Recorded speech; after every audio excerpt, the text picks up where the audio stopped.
All right. Hello, hello. Hey, what's up, bro? How you doing? Pretty good. How you doing, buddy? I'm doing great. In some ways. In some ways I'm doing, whatever. But, it's life. Okay. Okay, so the conversation we had on the panel, right? In it, you kept referencing, I guess, a really, a small clip that someone, I guess, put on your on your stream, and they were kind of talking about. I guess they were framing it as if I was an advocate of violent protests. As the conversation went on, as we started talking about it more and more, it came to a point where eventually we were just talking about whether or not, like, defensive property, like what the limitations on that are, and so on and so forth, right? And at one point, you kind of broken it down to where if someone was, if someone was doing something that was impacting your livelihood, not necessarily your immediate life, but your livelihood, that in those cases, then the idea that you could be violent or you could that you could that you could kill that person was only viable if you had exasperated like all options, right? Yeah, assuming you'd put them on notice and you'd like exhausted options to like, not kill them. Yeah. Okay. So whether or not we even if I was like, because at one point I was like trying to argue from the position of like whether or not it made sense, like the idea that you would be able to compare freaking well, hold on, the freak. Give me 10 seconds. 1 second. No problem.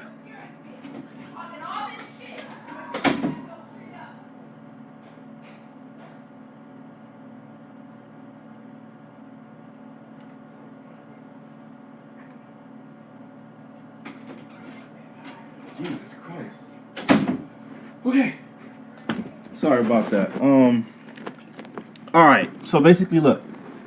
It's like so as the conversation went on, we've like originally I was like trying to make the distinction between like the loss of life, like someone like your self defense, like your immediate person being in danger, and like loss of property and how that's not like exactly your life, right? But even regardless of all of that, I feel like the characterization that I was like advocating for like violent protests, I felt like one, that was wrong, and I also felt like, given the way you walked your argument down to the limits, that if you had exasperated all actions, that would be, then at that point you would be justified.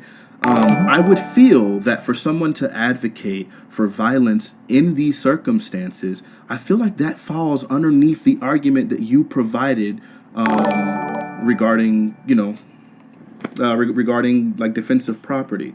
Do you feel like those two are very distinct? Wait, can you? I'm sorry, yeah, it was really long-winded. So it's really basically this. No problem.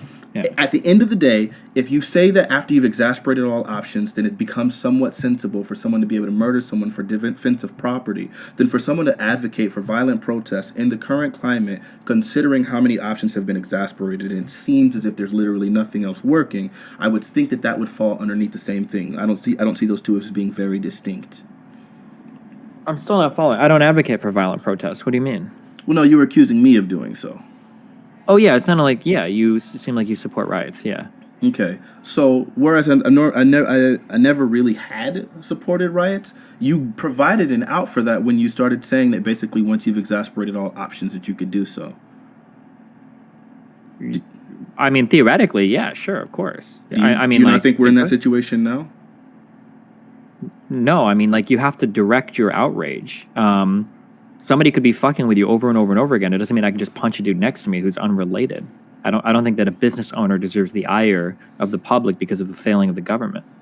Okay, so then at this point, I guess the only advocacy would be to probably get into like armed combat with actual police officers, like trained police officers with better guns, better gear, and say, well, since they're the people that are screwing you guys over, those are the people that you should attack. That's because that doesn't sound realistic. First, there's a few things. Oh, wait, hold on. I have to do this I'm sorry. I have to do this rhetorically because I always lose when I let people get away with this. Okay. So you're framing this as though like, so you're saying they've got to go fight police that are better armed than them and they've got to fight people that can kill them? Number one, that's not true. You can get any gun that a police officer has. You can get way cooler, way better shit in the U.S., okay? Fuck a police officer. You can build sick-ass fucking You mean guns. like only illegally? No, illegally, dude. You get fucking tactical. You can fucking mod the fuck out. Get an AR-15 with a sick-ass rail system. You get pulsar light. You can get some cool, crazy-ass shit that cops aren't allowed to. You can get explosives. You can get some crazy shit. Cops are able to get like literal tanks, man. Yeah, but cops aren't rolling around with tanks all the time, and that's like old hand-me-down shit from the military. They don't roll Absolutely. through fucking But that's no, Chicago no, with no. But tanks that's and the shit. point. That's the point. If things No, were no. to All I'm saying, escalate, it hold on, would wait, get wait. there. We're getting. No, it won't. Okay. It just doesn't work that way. If it did, we would have been in and out of Iraq in 2 months, right? Or we would have won Vietnam very quickly. Obviously, guerrilla warfare is incredibly effective. There's a reason why there are still gang members in Chicago running around with crazy fucking guns. It's not just that easy to walk into like urban areas and clear out everything immediately. You just can't do that. But regardless, all I'm saying is that like you could theoretically get arms at the level or greater than police officers. Some people do. Also, secondly, you're saying that as though like, well, since we can't get rid of the cops because the cops are well armed, let's go mow down and kill people that like aren't as equipped as the cops, since the cops are No, no, no, equipped. no. But see, that's the difference. One, I'm not. I'm not. I never advocated. Or the argument doesn't even go in the direction of mowing down and killing people. That was never the argument. That was never the idea. The idea is, for one, I think it's absolutely ridiculous to say, okay, well, I get it. You guys are in a state of rage, and we want you to control that rage and channel that rage. And direct it at a specific place. I think the idea that people would get to the point of feeling helpless enough to to be violent in their protests, I think that's typically indicative of a fact that they feel helpless and such that they're abandoning like all the like societal norms, societal expectations, societal decency. Sometimes they have like a loss of care or concern for their own bodies. And I think in order for people to get to a place where they're doing that, the idea that they would be like almost out of their minds in a way, right? Like, so you should be like out of your mind in a blind rage. I feel like that's the only way that those things would ever happen, because typically like normal constraints would make people like would restrain people from doing things like that. So the idea Wait, is hold on. Go ahead. Okay, I want to explore this, okay? Because Okay. I don't believe that you would seriously following these positions to their logical extremes. I don't think that you would actually follow these. Okay, So, help me. we're gonna go really fundamental. Sure. Do you think that if a person has excessive pressure in their life, that might make it morally justifiable for them to lash out at unrelated third parties? This is as general or like as precise as I can make this. I would say in general, no. Okay, I agree with you. Obviously, this would be bad. So, for instance, a husband that's dealing with a lot of pressure at work wouldn't be justified in coming home and beating the shit out of his wife, of course. not. Or or you have a bad day at school, you come home and if you care about animals, you kick the shit out of your dog. Not okay, right? Okay, so that's bad. So if that's the case, can you tell me what is meaningfully different about a group of people that feel like they're getting fucked over a bit by the government, lashing out at private businesses and destroying them? Why? What makes it okay though? What's different about that makes it okay? Okay, so I guess the very big difference here is that it would feel like in these cases, in the one case where you're talking about a man like being like, I don't know, screwed over at his job and then coming home and mercilessly beating his wife, there's a very big difference between that and, I don't know, people crying about about high murder rates, consistent brutalization despite not resisting, literally complete lack of justice. God knows how much systemic oppression that it's like there's been like almost no attenuance for. So their livelihood and the livelihood of their progeny are both threatened, right? Like, and I think. Okay, go ahead. Yeah, sure. So, but I have to ask then. So, a group of people are complaining about high murder rates, consistent brutalization, systemic oppression, lack of justice, livelihood. Does any of this come from the business, the private business? It seems like this all comes from the police or the government. Shouldn't the anger be like aimed in that direction? So much the same way, to make it analogous to our husband, he's dealing with high hours, tons of stress at work, children that are ungrateful, a wife that's not cooking meals for him, lack of a future. But we still wouldn't say that he can come home and beat the shit out of his wife or children. So we do have these issues that we both descriptively agree, right? We agree on these analyses that there are a lot of murder rates between cops and black people. There's brutalization. We've got a lot of systemic oppression that exists in our judicial system. That's all. I agree with all of you there. Okay. But I don't know how we jump from there to I'm going to go and blow up a business. Okay, so it really boils down to, I don't think first off, I don't think all violence comes in the form of destroying property. A lot of times the destruction of property can be simply for like utility, like to be able to get into the building, right? And so then in those cases they'd be doing so in order to loot, right? And I think part of why that thing is misdirected, part of why that ire is misdirected is because a lot of times the people who are owning these business people who have been subjugated for a long time tend to view people who have benefited from the system in large ways as being complicit in the system because of their lack of lack of support, lack of lack of alliance. And so as a result of that, you'll find that people, typically people in like abject poverty, although it's not always, but I would say typically people in abject poverty during these situations feel almost feel compelled to take some of the things that they wish that they could have by force. So Sure. you'll see people like, So let's go ahead. Yeah. So I understand. Okay. I'm going to do a little bit of like rephrasing of your argument. You can tell me if it's fair or not. Okay. Sure. So you would argue that people that are involved in looting or rioting, even if business owners don't directly or explicitly support an unjust system, they are implicitly supporting it by benefiting from it. And people can feel justified in rioting or looting because they're doing it against people that are benefiting from the same injustices that are oppressing the people that are stealing or looting. Yeah? I would stop at whether they can feel justified. Sure. I mean, whether it is justified is a whole nother question, right? Well, that's what I'm asking you. We're trying to determine if you feel like it's justified or not. Because you feel like it it's is. justified. Well, yeah, that you're giving me arguments in favor of it, so I assume Sure. you feel it's justified. You're giving me justifications, right? It's not. You know what it is? It's okay. So this is the thing where.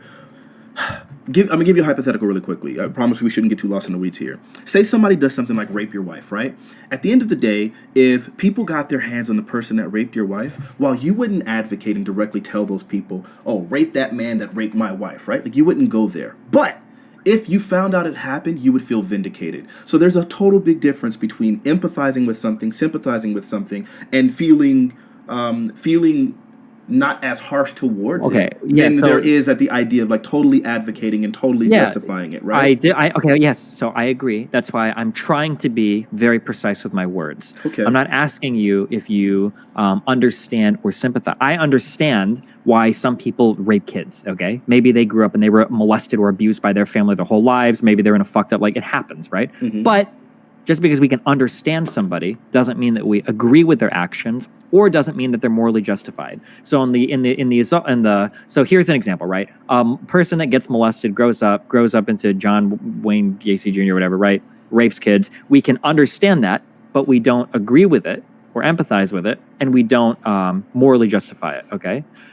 Let's say that you've got a guy that kills a dude's son. Okay, this happened. A guy kills a dude's son, and then the guy's walking into court, and I think the father approaches the guy, shoots him, and kills him. Mm-hmm. We can understand that, and we can even empathize with that, but we don't justify it, right? Sure. We don't say that's morally justified, right? Mm-hmm. Or we could have a guy kill somebody, goes to court, is sentenced, blah, blah, blah, blah, blah. Okay, well, that we can understand, empathize with, and justify it, right? Morally, right? Because we're going through the legal system. Mm-hmm. So I'm right now, the level that I'm talking to you at, as I'm talking to you at the moral justification level. Sure. I'm asking you fundamentally, is this right or wrong? Not, do you understand it? Do we understand it? Do we empathize with it? I'm asking you, is this right or wrong? That's the level that I'm trying to communicate at right now. I guess no matter what, if it boils down to it's always going to be wrong. Any kind of violence. Look, I would even argue that, like, hold on. Not every kind of violence. Well, even if the police were to argue against people, even if the police, for example, if police are to if police act violently against peaceful protesters, they're not then justified in going and mowing down a police station or burning down a police station. They're not justified. You're never going to get to that. But it's reasonable and it's sensible, right? No, but fighting back against the cops at the time, I think, could be justified. If you see a cop with a baton beating the shit out of your friend, and your friend tries to like fight back, and the cop reaches for a gun to kill your friend, I mean, you could be justified in defending him with lethal force there, absolutely. But that's fundamentally different than like going and killing the person after the fact. But I don't think that all forms of violence are unjustified. There are justified forms of violence against people that are aggressing against you, right? Sure. Okay. So again, if we start going into like self-defense, I think that's a big detraction from like the main conversation, right? Because I think almost all of us are going to agree when it comes to self-defense. Like, I mean, we have like we have like legal parameters that allow for that, right? And that's going to be a totally but that's so self-defense is how I would justify rioting against public property. So only in the form of self-defense. Yeah, but what I would say is there are groups of people that feel like they're being oppressed by an institution that feels as though it has a monopoly on violence. So people that riot against public property aren't being violent aggressors, but rather they're responding to violence from a system that they perceive as being violent against them. Sure. So in some ways, those are like self-defense attacks, right? Communities lashing out against a public. Yeah. So that's how I would justify rioting against certain public institutions. However, that doesn't justify collateral damage against businesses that can be easily avoided. I still don't see how we ever get to a point where we can justify, say, like, it's morally righteous to destroy an uninvolved business, even if it might benefit from that system, because we all benefit from unjust systems. We wouldn't say that a Native American or an American Indian could walk around and murder people because they benefit from living on land that was stolen from their ancestors, right? Right. Well, the thing is that's the problem. Is I don't think we all benefit from unjust system. In fact, I think a lot of the unjust in the system is used specifically to marginalize and oppress specific individuals. And I think those specific individuals are the people who feel so oppressed that they come to a point where they lose hope and faith in the system, such that they no longer want to abide by the contract of the system, which results in the looting and things like that.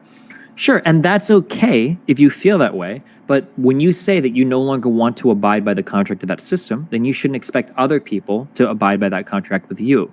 Meaning, if you decide that you've decided to no holds barred, you're going to start looting and destroying businesses, well, don't be surprised if those people decide they're going to kill you if you try to do it, right? That's part of the contract that we have in society, right? Okay, so that part is sensible, right? So if I'm like threatening a person and I'm threatening a human being, I can totally understand why that human being feeling threatened would want to respond violently back at me. But there's a very big difference between that and then advocating the idea all of a sudden of like, hey, no, anyone, even though we have a system, everyone can break the system now in order to go respond to these people that they feel are doing something wrong, right? Because but I don't believe that's breaking the system. No, it very much is. It's very illegal. Like it's 100%. No, wait, illegal, careful. We're not talking about illegal. We're talking about forms of moral justification, okay? If somebody has violated the social contract with you, I don't think that responding to that person with violence is breaking the system. They've already broke the system. You're still working within the bounds of your system, because I still believe in things like proportional response.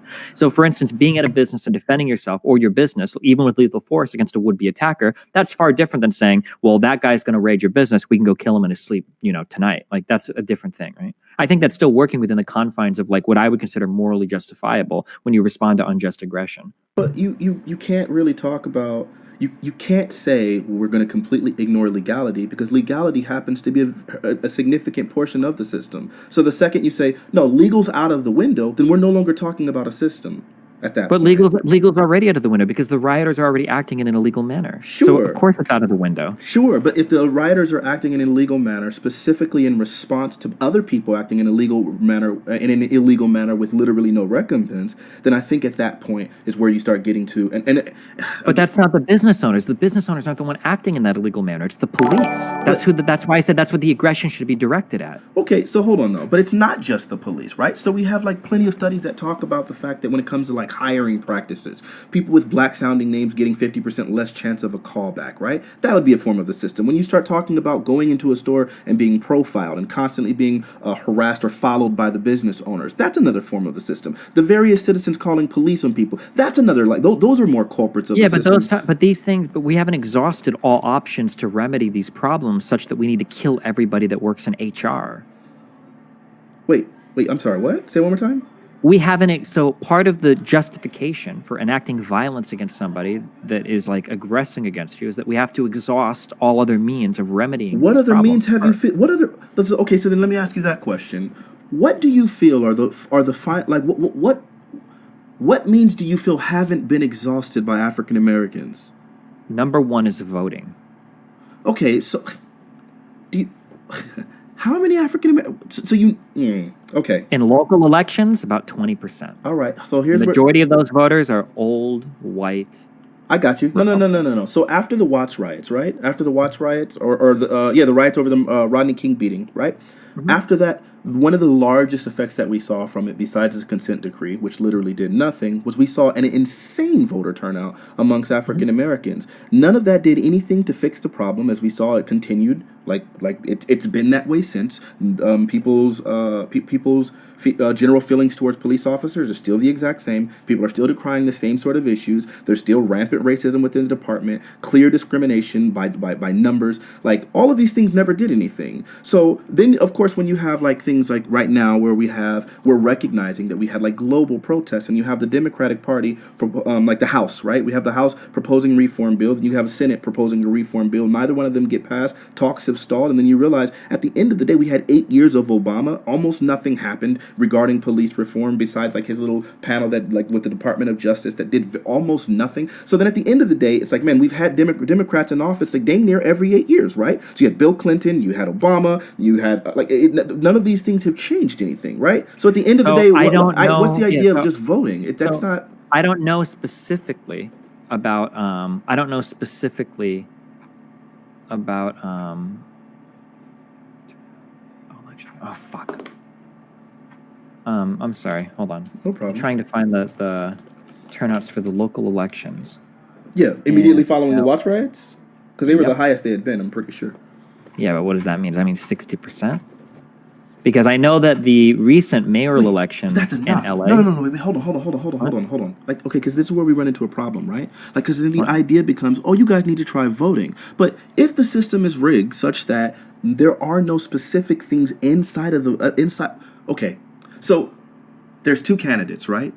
Just when it comes to presidential elections, right? There's two candidates. And so if we recognize, even if there's a very small black turnout, but we still get these Democratic presidents, right? And we still recognize that we only had a choice between the Democratic president and the Republican president. Once the Democratic president gets in office, if after enough time we get to see that literally nothing has changed, you got to realize we've had God knows how many Democrats, God knows how many Republicans. Hold on. Wait. One more thing. Let me finish this point. And we're literally not the only people that are fighting for our interest, right? There are other people who like agree with the sentiments, right? And so some of these times, even though black people didn't necessarily vote, the same individuals that we sympathize with or who seemed like they had more of our interest in mind, those people come into power. And we recognize in all of those times, regardless of how many times those people come into power, they're still not enacting the change that any of us would see as beneficial, such that the problem has existed for 70 years, right? So I'm 70 years. Can I wait, because we're going off on a lot that is going to get like completely. Sure, okay. I'm sorry. So yeah, go ahead.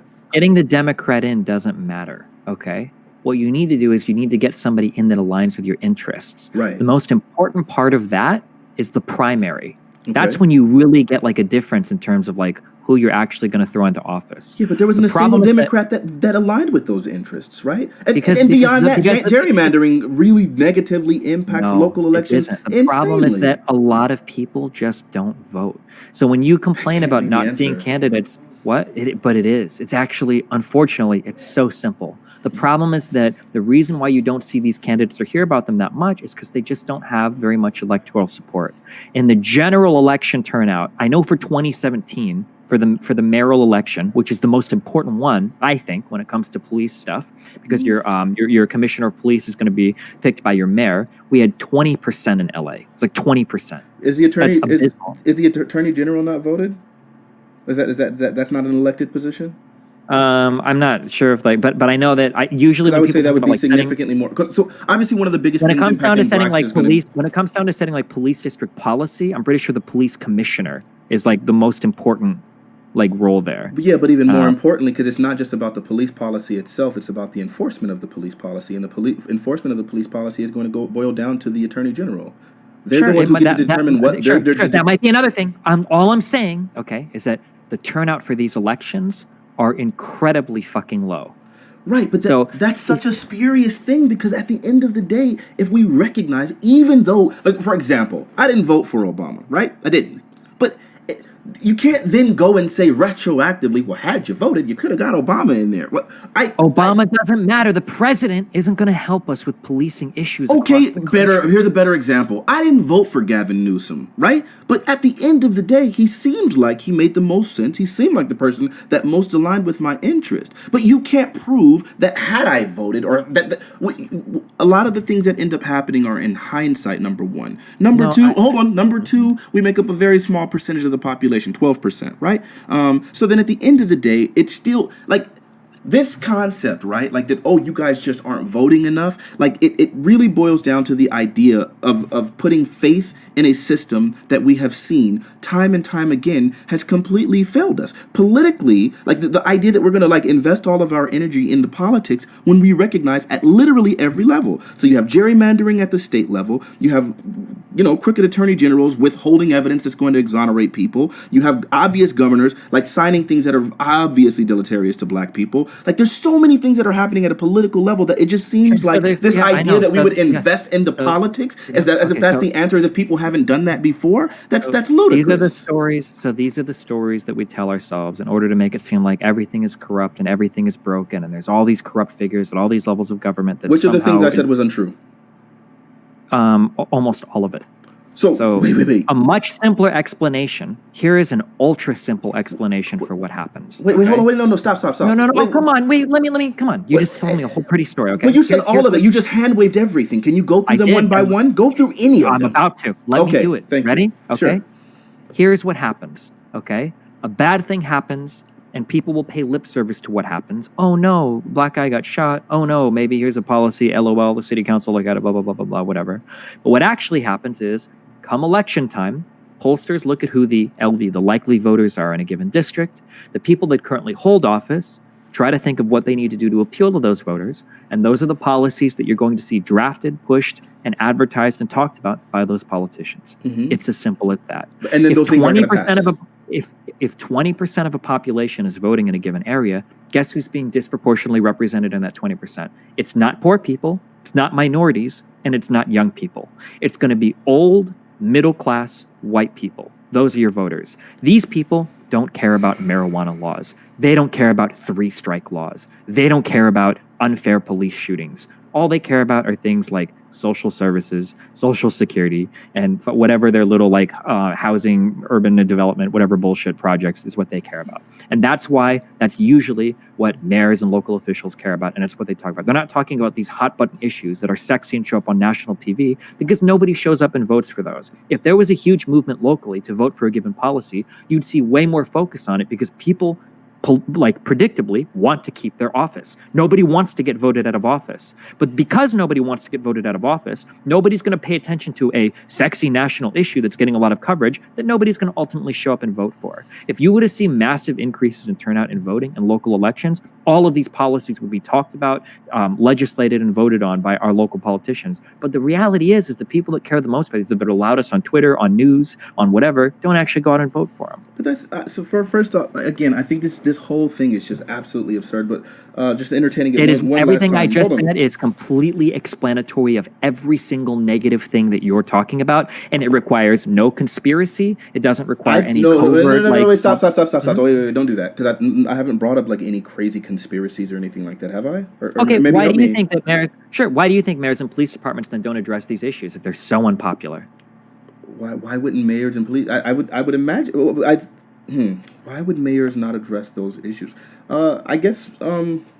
I don't know. It's not. Well, the reason it's not relevant to their election. Wait, hold on. Cares? They're not gonna lose an election. Do you think that old white people are gonna give a fuck if marijuana is decriminalized? They're not gonna lose elections on these issues. They don't old people. Yeah, you know why? Because at the end of the day, the percentage of the population that cares about these issues, who are most affected by these issues, happens to be quite low. Even if you got every single black person to vote in some of these regions, it wouldn't change anything because of both gerrymandering and because of the other thing. And hold on, wait. No. This is actually so wrong. This argument is so bad, man. Had the ability to vote, Malcolm X and Martin Luther King both talked about this. I'm not trying to bring those names up or whatever, but black people realizing that they had the power to swing key elections has been one of the most important. It's why the black voting bloc is considered one of the most strategic voting blocs in the entire country in the history of the U.S. It's been incredibly influential across elections in swing states. The black vote is very, very, very important. To say that if all black people voted or all poor people voted, it wouldn't change anything, it's just not true. The reality is that if we look at the breakdown of people that vote by age, it is heavily weighted towards the top. That's indisputable. All right, so we've gone down a very far rabbit hole, right? A rabbit hole, because at the end of the day, the conversation started off talking about the difference between defensive property and destruction of property in the face of social injustice, or just period, in the face of injustice. And I think at the end of the day, the idea that we have to, in order to give you your argument, I have to completely assume that never any of the candidates that people wanted were ever elected into office. And so at that point, there's no way I'm going to grant you that. So this argument, going down that whole rabbit hole, is absolutely ridiculous. Because when we think of who should be elected, we're thinking of who looks the best on Twitter, or who looks the best in the news, or who looks is the best thinking that? You are. You're talking about like, oh, these are popular people. The reality is that Wait, stop. I've never said anything like that. What are you talking about? I've never said it's about who looks. Wait, no. You said, I got to make sure I'm clear here. You just said that I'm thinking about when it comes to elections who looks best on Twitter and who's the most popular? Yes. When have I ever said anything like that? Because if you weren't saying that, then I would just ask you, who do you think looks the best to the 20% of people that are likely to vote for mayor? Do you think it's going to be a guy that cares about minorities and poor people? Or do you think it's going to be about a guy that does shit that like protects housing rights from homeowners? Like, okay, wait, so you're saying you said this, and now I'm asking you, when did I say that? And you're saying, well, if you didn't, then I would ask you that question. What? I don't understand what's happening because here. Because you're making it sound like it's inconceivable that these people that should be pushing, these Democrats that should be pushing these policies to help minorities and poor people, how are they not getting elected? That's unbelievable. No, that's not. No, I never said that. It's not about how are they not getting elected. It's how are they getting elected and still ineffective and still haven't done anything. They're very effective, though. That's the whole point. That's so explain to me why we would still be arguing about the very same things that were championed by Martin Luther King and some of the same issues that were in the Civil Rights Act of 1968 and 65, and we're still dealing with the same issues literally over 70 years. What are you talking about? These are the issues that look good on national news and Twitter. These aren't the issues that the 20% of voters that show up in local elections care about. So then they aren't effective at handling it then.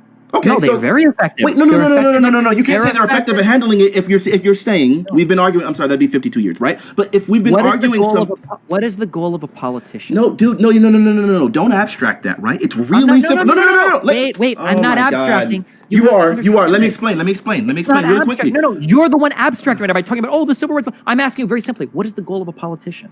The goal of a politician is to to enact change that benefits society and its constituency. No, you're dead wrong. The goal of a politician is to enact change that gets them reelected. That's the only goal of a politician in a democracy, is to get reelected. It's not about benefiting. Dude, that's such a cynical position, right? And I don't want to do that. I don't want to entertain that. I don't want to entertain that, right? Because then we don't have to talk anymore, because you don't understand how our democracy works. So you're saying because I won't entertain a cynical position, then you're saying that there's literally nothing else to talk about? It's not about you entertaining a cynical position. It's about you fundamentally misunderstanding what our democracy is built on. The democracy is built on appealing to voters. So So this is what's really crazy about this conversation. So this is where the height of my frustration came from this conversation, right? Like from the panel and everything, right? Because in hindsight, I realized that ultimately it seemed to me like you were portraying me to be some like crazy left-wing nut job, violent advocate, anarchist, right? And at the end of the day, I'm not, right? But what matters the most to me is that like myself, my parents, and my progeny are still affected negatively by a system. And so when I'm talking about hold on, when I'm talking about the actual effects of the system, and I'm talking about like the impacts and the history, right? Like you want to talk about this theoretical implication about voting, right? And so it's mind-boggling to me because it seems like it's all just theoretical to you, right? Like it's just it is. I'm just trying to tell you how it is. You're the one that doesn't want to open the curtains. Like you're the one that doesn't want to see it for what it is. I'm not being theoretical. I'm telling you reality. You're the one that is. You're telling me reality, and the reality is your reality is just that if black people would vote and the right people were elected, then things would change. Yes. Okay. Absolutely. And okay, so I think historically, I guess we just have to, I guess we just have to historically believe that in the last 70 years, none of the proper people were elected. Correct. Of course. Yeah. So then there's no solution, bro. This is such a ridiculous cop out. So at the end, no. At the end of the day, all you're basically saying is now, like, you're really like creating an argument that's literally unprovable. But at the end of the day, you can just it is unprovable. And at the end of the day, you get to appeal to yourself and just say, well, look, you guys just haven't voted, and because you haven't voted enough, then we can say that probably that would have been the solution. Now we don't have any evidence to say for sure that had you voted different people into office, that those people would have enacted the change that you needed. But at least I can make that appeal that you're not voting enough. You can literally point to anything. I can say, well, maybe it's just the fact that you guys aren't going to college enough. Or maybe it's just the fact that I can literally come up and erect literally any idea that hasn't been done and say that's impossible. But you can't tie this directly, bro. This is unrealistic. Wait. Okay, we need to check the emotions because we can't have a reasonable conversation if we're mad. I learned this from Dr. K. Okay, so let's get our Duckmeyer or whatever the fuck you called it into the check. Okay, Sure, let's take sure. a deep breath. But do you understand? Okay, we got to do this. Hold on, we got to close our emotions and open our mind. Okay. Okay. I have a question for you. If a politician has a choice between implementing that's really unfair, policy Destiny. It seems what's unfair? It's almost inflammatory. Well, you've made two very. The problem is you're saying that the problem is you're saying that your argument is unprovable, and I can prove mine in like 2 sentences. And if I ask you for the proof, okay, go ahead. You're going to prove to me that in the past, had we voted different politicians, that the change that we wanted specifically would be enacted? That's what you're going to prove to me? No, I can't prove you that. Oh, that's what I just said. Okay, so you can't prove it. No. What I can prove to you is that politicians enact legislation that appeal to likely voters. That's what I can prove to you. Sure. Which means that if you wanted legislation that was going to be markedly different, you would need to have a different pool of likely voters. Right now, likely voters in local elections are old, white, middle class.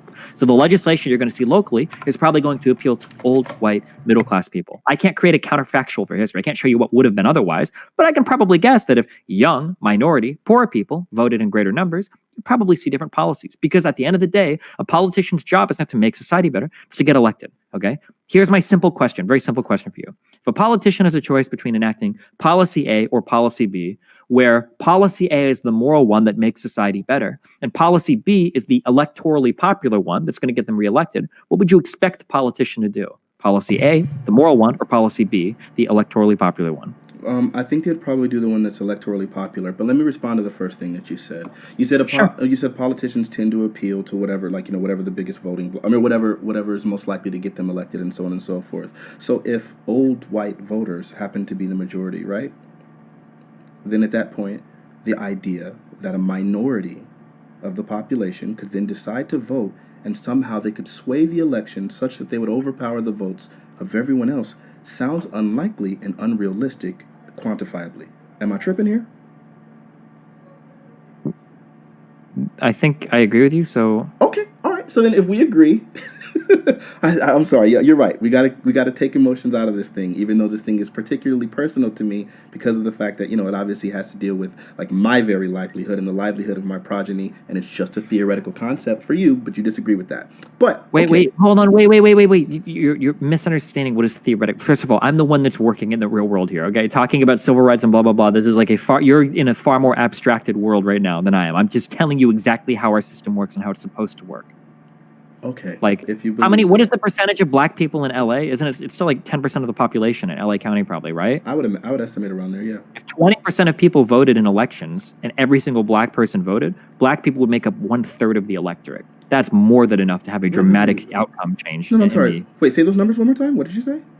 If black people make up 10% of LA County's population and only 20% of people vote, then theoretically, like, black people could be up to like 1/3 of the voting block, like 33. Because of that 20% of people that are voting, some of those people already include. Yeah, some percentage of them might be so it might be like a quarter, but it would still be like a substantial percentage of the voting block. So this is why this is so unrealistic. You know what? And I get it. Now it's starting to become crystal clear to me. All right. Okay. So,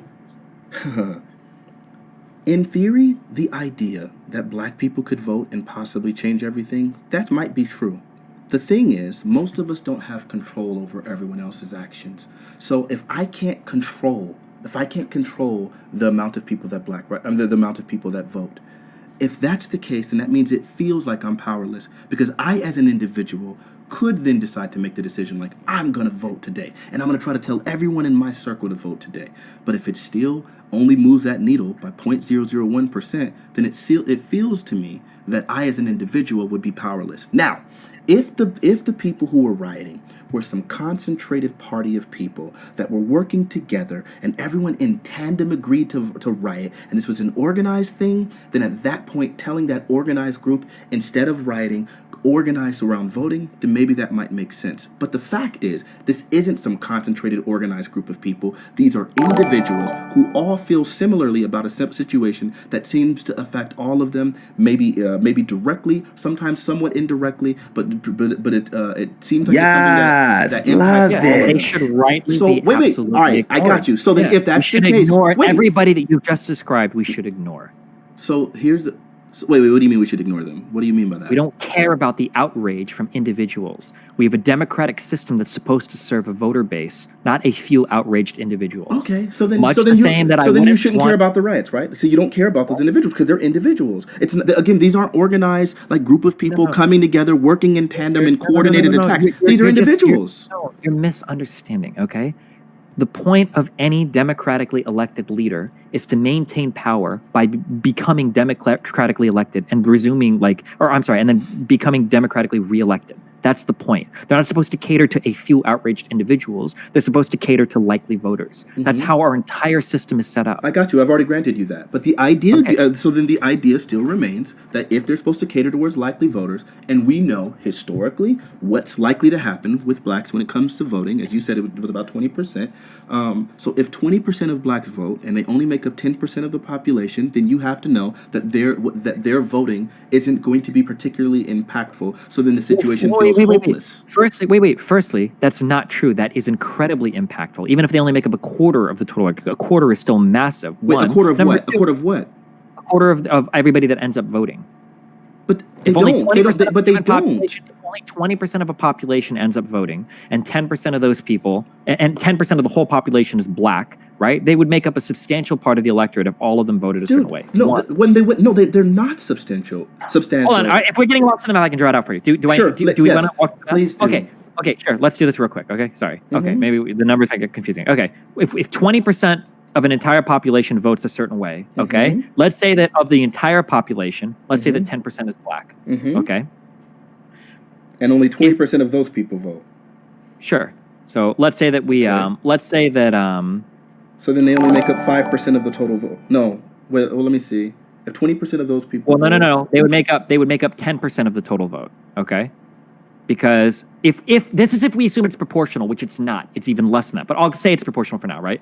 If 20% of the electorate votes, 10% of the electorate is black, and it's completely proportional and cross-sectionally identical, then we'd say 2% of this 20% is the black vote, okay? They only make up 2% of the vote, yeah.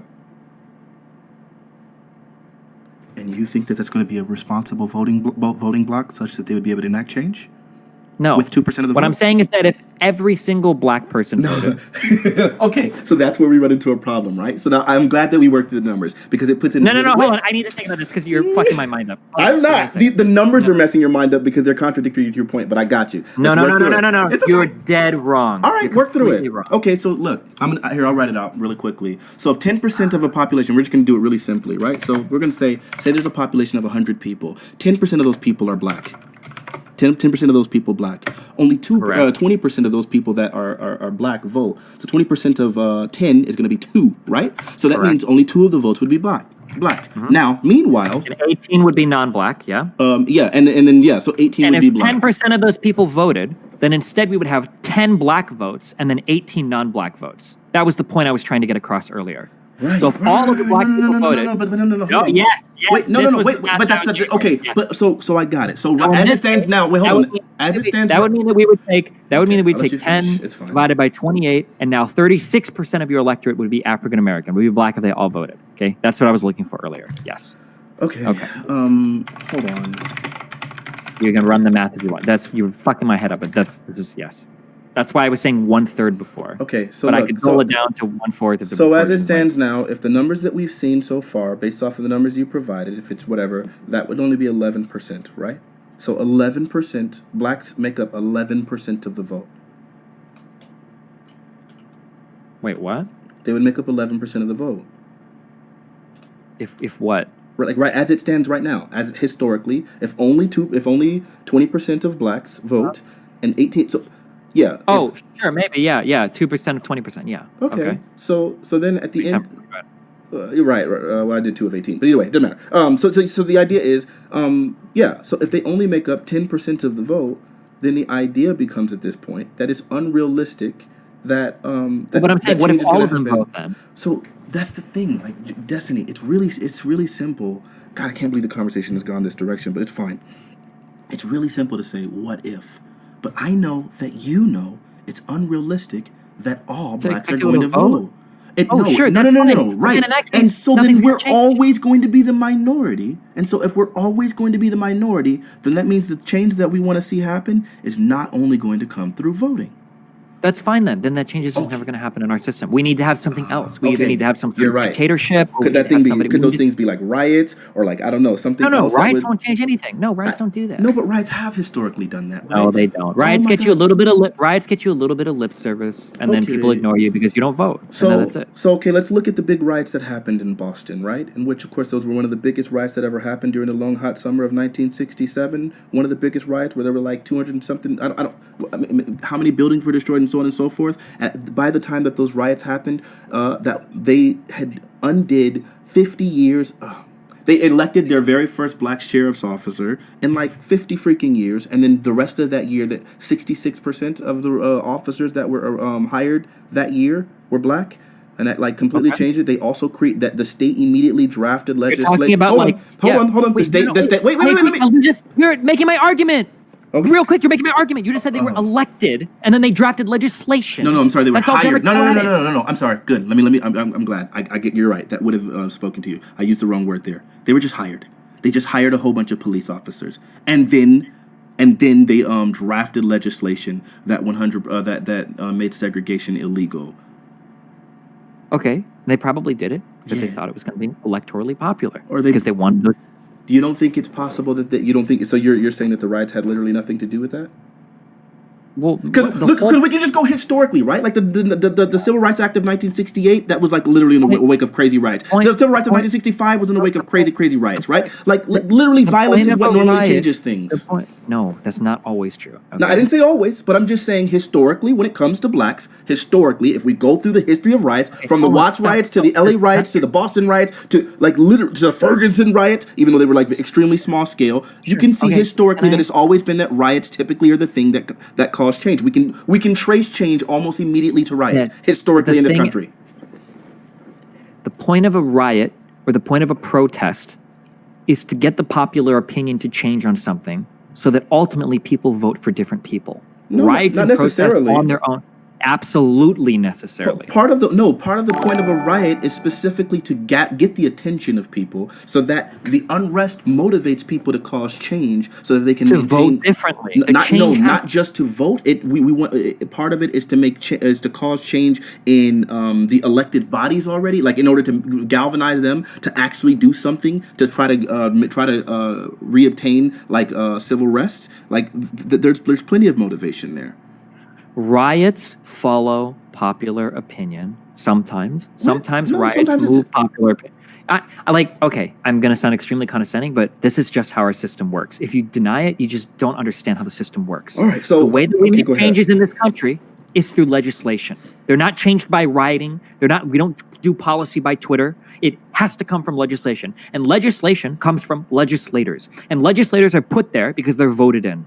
That's how it works. That's how our system works. It works exactly as intended. Sure. If you ever wonder why it seems like unpopular legislation is making it through, then don't look at nationwide polls. Look at likely voter polls. And that's going to tell you all the answers that you need. You said earlier that your argument is unprovable. I can tell you exactly where every piece of legislation comes from and exactly why everything is the way that it is. Okay. Even though things look incredibly unpopular on Twitter, when you look at polls of likely voters, you find some very surprising things. Like, for instance, most people that have health insurance through their work are very happy with their health insurance through their work. When you look at likely voters of black people, the majority of them actually support police departments. That's why we don't defund and abolish the police everywhere. There's a big difference between the world of likely voters, which is what politicians are supposed to appeal to, versus what people complain about on Twitter or on the national news networks. Okay, look, all of that sounds really good on paper, right? But at the end of the day, we have historical precedent that shows that all sorts of black success, all sorts of black positive change that have happened politically are directly tied towards. And some of well, hold the on, let me. worst So I'll black let you talk changes for come God from knows riots. how long, but that's okay. Okay, hold on. Firstly, It's do you fine. understand that you've talked? Wait, do you understand that you've talked for the majority of this conversation? You just said I talked for God knows how long. I probably talked for 1/5 the time, is what you just explained. You might before. have. You might have. You're probably right.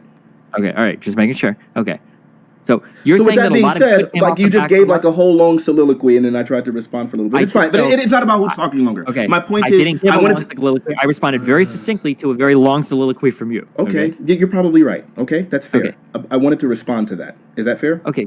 Go for it. Okay, so in the same sense that you say that you can tie a lot of your responses and a lot of political change and things that you can tie directly to voting blocks and so on and so forth, I think also any person that has, if you have any kind of knowledge about specifically civil rights changes that have happened, the things that have normally benefited blacks can be tied pretty often to violent protests.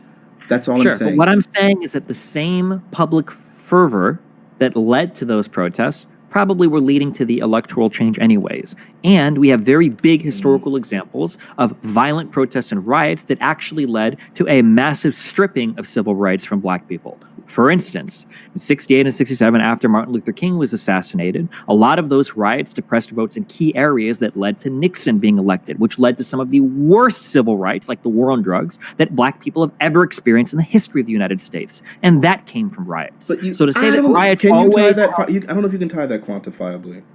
You absolutely can. In the places that the riots were the worst, the votes were the most depressed between people that had previously supported civil rights causes, and these were swing areas that helped Nixon win the election. Absolutely. So is it possible that the places where the riots were the worst were the places where the blacks were oppressed the most severe? So then that would cause it. So even though hold on, wait. God, I got it. It's okay, man. So it's just I just feel like.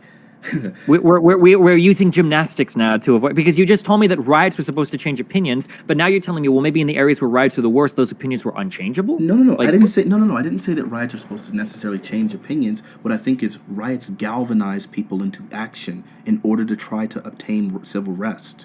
To vote, That's what I said. No, not just to vote. Like legislate. Like okay, so like you have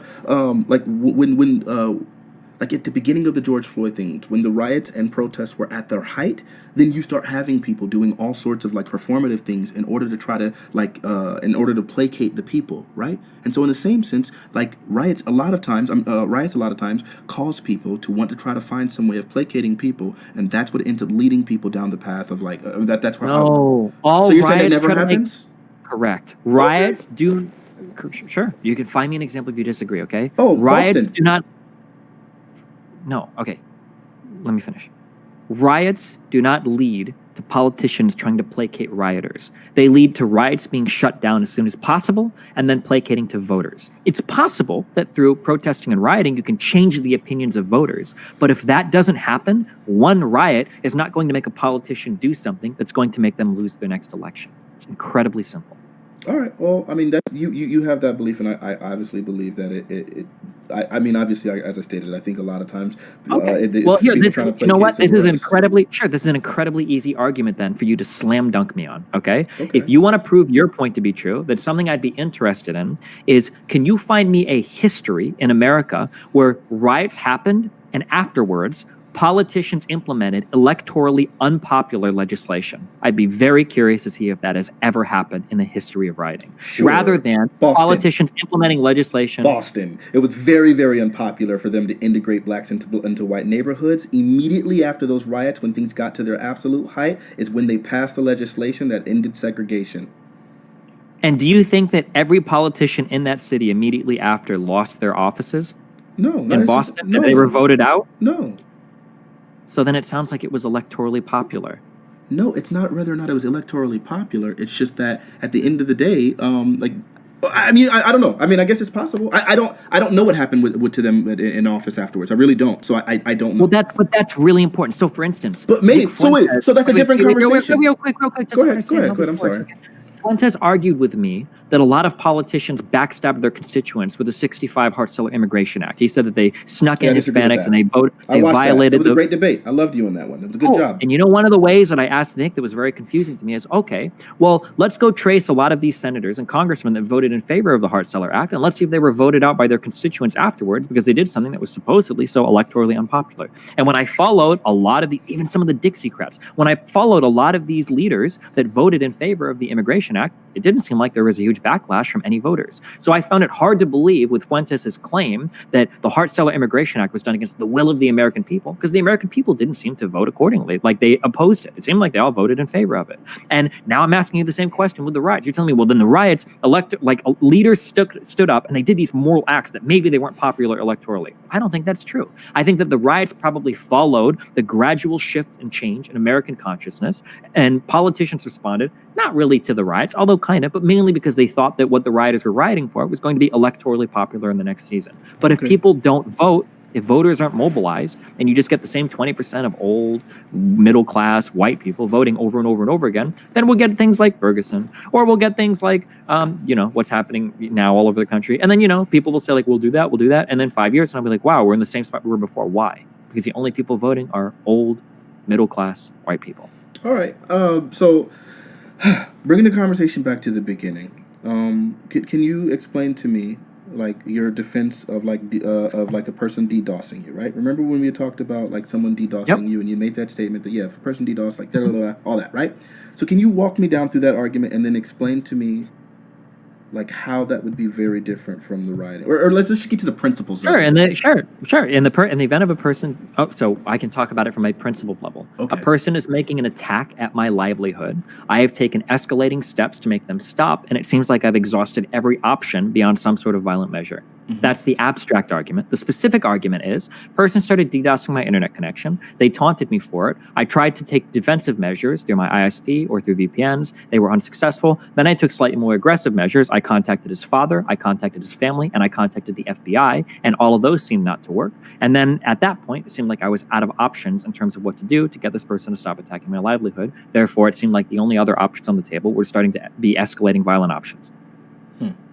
And you're saying that it becomes justifiable to not just to be violent, but to, not saying that you would ever do this, right? But you're saying that it would be theoretically justifiable to murder someone over something like that, over someone DDoSing you consistently. Not murder, but killing somebody over depriving you of your livelihood when you've put them on notice and warned them that they need to stop, and they continue to engage in that harmful practice anyway that is aggressing against you and your ability to provide for your family. Yes. Okay, how would that not be murder if it's illegal? Because we're not talking about the law. That's what the word murder is based on law, right? But you can't wait, listen. You cannot divorce the word murder from legal, because specifically embedded within the definition of the word murder is to kill someone illegally. You can't divorce murder from legality. And those two are inextricably tied together. Then I'm not talking about law. So typically, you can talk about it in a legal sense. You can also talk about murder in a moral sense. When people talk about murder, typically what they're referring to is the unjustified, unprovoked killing of another person. Yeah, no, illegal. Sure. It can be illegal, sure. Yeah. But what I'm saying is, typically, even absent a legal system, the difference between killing someone and murdering someone is that killing oftentimes has a justification. You would say he killed him rather than he murdered him. Murdering, when someone says somebody murdered somebody, that is almost always illegal. Yeah. What? That means it was almost legal or illegal. We're saying, like, without provocation and without justification. Sure, legal justification, right? But at the end of the day, like, here's the thing: like, well, no, that's different, because like manslaughter isn't murder, but like that's still like. But it's still illegal. Because also embedded in the definition of murder is intent. That's why. It's just the word. But it's okay. Wait, this is semantics, right? This is all semantics. Like, it doesn't matter. No, it's not. It's not semantics, because in a moral sense, there's a difference between the unjustified killing of somebody versus the justified killing of somebody. So if we're having a moral argument and you say, is it justified for you to murder that person? Well, no, because tautologically, contained in the definition of the word, murder is by definition unjust. So I'm not going to sit here and defend murder, because by definition it's indefensible. So I'm going to call it killing. I'm just trying to be careful rhetorically for our argument, because it sounds silly and makes me look bad to defend murder when murder is literally, like, baked into the word of murder is unjustified. So that's why I'm calling it killing. Okay? I understand that, but don't you understand that it's a problem? I don't want to have a semantic argument. Let's just move past that, right? Because it is semantics at the end of the day. What you're basically saying is, I'm not going to defend murder. I'm defending killing. I get you, but what you're also saying is, I'm choosing not to use the word murder because murder makes me sound bad. That's semantical. But that's why I said we could just move past the semantics. It's not about sounding bad. It's that like the word contains within it the like Implications, right? And like a denotation. Okay. This is just semantics. Let's say that you have sex with a girl, okay? And let's say that you both drink just a little bit, okay? Just a little bit. But both of you are like clearly coherent, okay? Eat very legal blood alcohol kind of, right? Sure. Now let's say I'm asking you, okay? Can you justify you raping that woman? Sure. It wouldn't be by definition rape if she was able to consent. Whoa. Hold on. Wait. That's semantic. You had sex with her, okay? She was drunk. So I want you to justify raping a woman. So let me explain to you. This is not just a matter of semantics, right? Like, I mean, that argument. No. That argument is no. There's a very big difference, right? Because like you got to understand if a word doesn't apply, right? Like, because maybe instead, how would you feel if you had sex with the woman and it was completely consensual and someone said, "How do you feel if you murdered that woman?" Right? It doesn't matter. Rape that woman. No. The example that I'm giving you is that certain times we have English language, right? And English language has definitions. You can't just. Wait. No. It has been semantic the entire time. Your argument is also semantic. The first thing that you were saying, well, it's not murder, even though it's illegal. Even though by definition, murder is illegal murder. I mean, illegal killing. We're not having a legal argument. We're having a moral argument. I'm not arguing with you about the Okay, but listen, you can't. Legality and morality are two separate things. Legality is are. But when you start wanting to choose which words and the word has embedded in the denotation of the word murder, then the idea that you want to now suddenly just erase that word and say, no. Let's forget about legality. Even though embedded in the denotation is the word legality, then that just sounds like you're splitting hairs. This is silly. We're not. No. Please. Destiny, I love you, but this is a bad hill to die on. Can we wait, please? Help me, okay? I'm losing faith in mankind. Let's take a deep breath. No. Please I got you. I'm sorry, man. I'm sorry. Go ahead. I liked your Skype improv, okay? You're the best. Go ahead. That's to make your point. I'm sorry. I'm gonna let you talk. I like major 7 chords. I like these little like modal chord progressions. I bet you could improv so much stuff with this, okay? We're happy people, okay? All right. We okay? Destiny, hold on. I just want you to understand, like, even if we're getting like maybe a little. I don't care about your oral opinion. I'm just saying in this particular moment, I need us to bring our minds together, okay, and be okay. All right. Okay. All right. Okay. Go ahead. When you ask me, now ignore the law. When you ask me, okay, do you think it's okay to murder someone? Okay. The word murder usually means, by definition, it's not okay. So instead, what I'll say is, you shouldn't be asking me if it's okay to murder someone. You should be asking me, is killing someone in this instance murder? Because murder is never okay. Much the same way that I would never ask you, is it okay to rape that person? You would say, hold on, I didn't rape them. I had sex with them. What you should be asking me is the type of sex I had with them rape? Because I'm never going to defend rape. I'm going to say it wasn't rape, it was sex. Much the same way that I'm never going to defend murder, I'm going to defend killing them and saying that it wasn't murder. Does that make sense? Right, look, Destiny, this is where we run into a problem, is like, because ultimately, I feel like I understand what you want to do, right? I understand like your idea is you want to reframe, like, and this is not like a pejorative, right? I'm being as charitable, I'm being genuine, okay? Not charitable, but genuine. Like, I understand why it would be more convenient to rephrase or repurpose or reframe what's going on.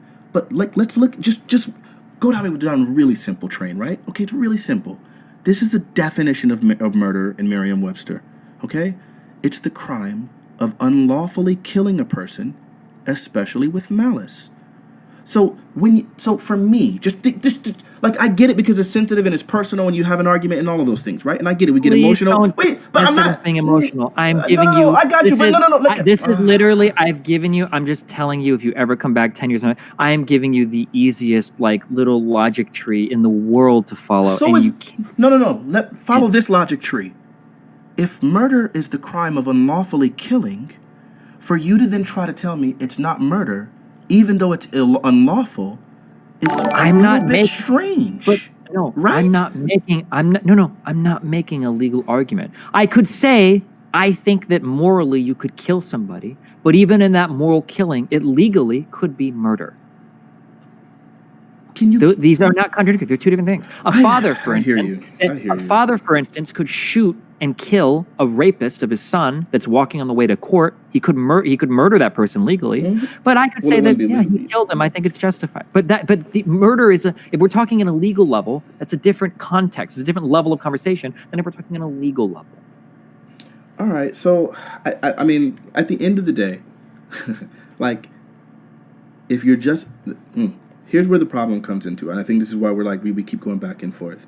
I think there's like super limited utility in the idea of morality if we're going to completely divorce it from legality. But that's not true. Is that fair? No, it's not fair. Listen. Okay, help me. We can't talk about chemistry, or we can't talk about biology without chemistry, okay? Sure. Biology comes from chemistry. We can't talk about chemistry without physics, okay? Chemistry comes from physics. We can't talk about physics without math, okay? Physics comes from math, arguably, okay? Much the same, we can't talk about... morality without legality? No, legality without morality. Okay, legality sure. is downstream from morality. Our laws come from, hopefully, what collectively we believe to be morally true. No, I disagree with that 100%.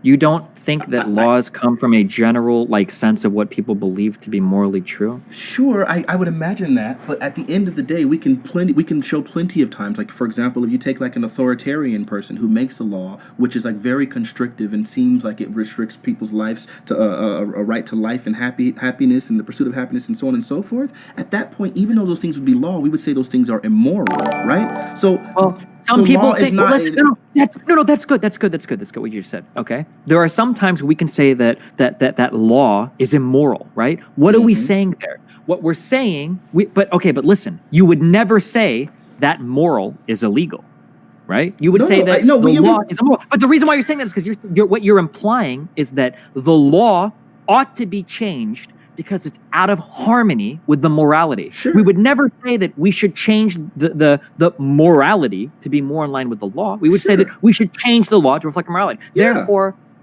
so the law is downstream from our morals. I'm not disagreeing with that. Like, yes, the law is typically downstream from our morals. Yes, typically.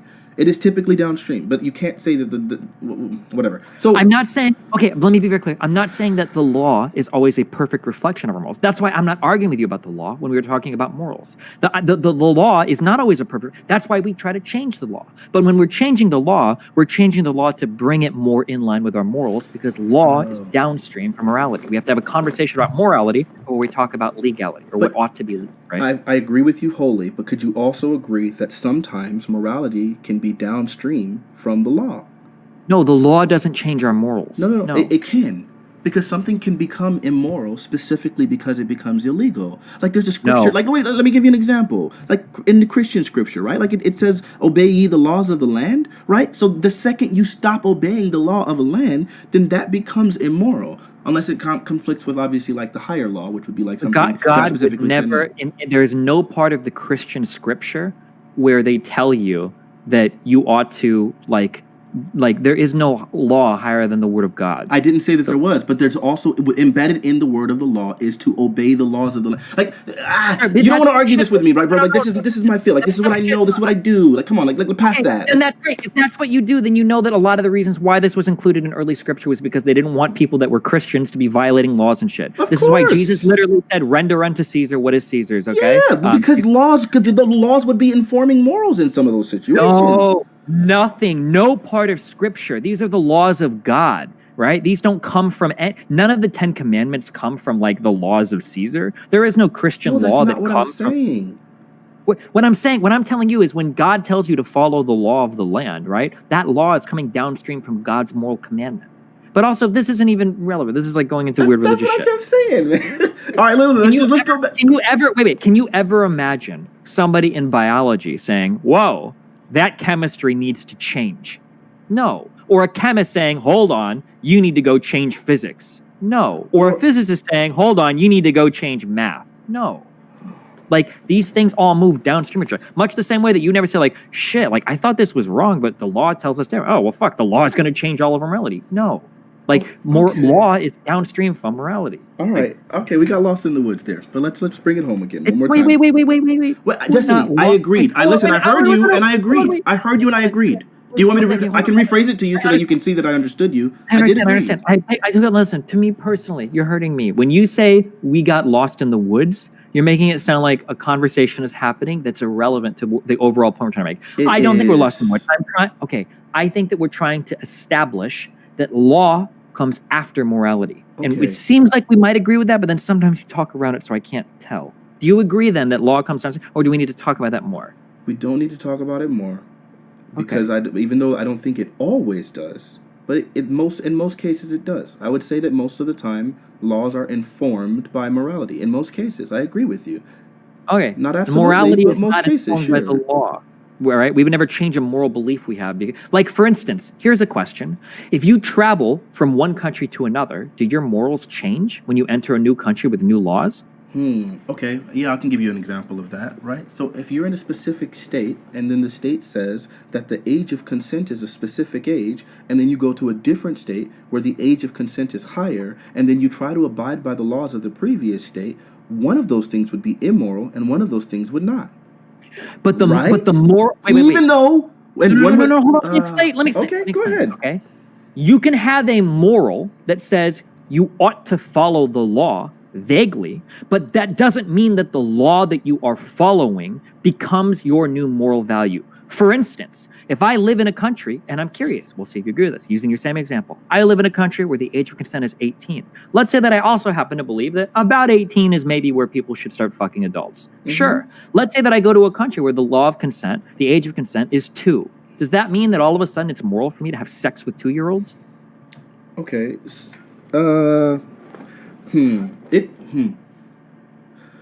I guess it gets really complicated, right? Because ultimately, no. Wait, Okay, no, okay. it's not So- complicated. It's very simple. Sure. Do you want me to it's not respond here moral. or no? Do you want me to respond here or no? Oh, okay, I don't Okay, think I'm gonna that this is try. a good response. Okay, good All luck. right, give me a chance, right? I answered your Okay. question and now I'm gonna try to explain it. All right. That's fair. All right. So look, ultimately, I would say that a lot of our moral and our moral understanding, a lot of times are informed culturally, right? Like there's cultural relativity in morality. So in a specific culture, if I've been raised in a way, and for example, there was a point in time when people were like marrying 8 years old. It's a disgusting practice, but it was happening. I would not call all of the individuals that were practicing that immoral because at the time that happened to be the law of the land and it happened to be something that was consistent. Do I think now Yes, that but we at the hold on, time wait, it let was me the law- wait. let me finish, At the bro. time- Come on, please. Can I just finish this?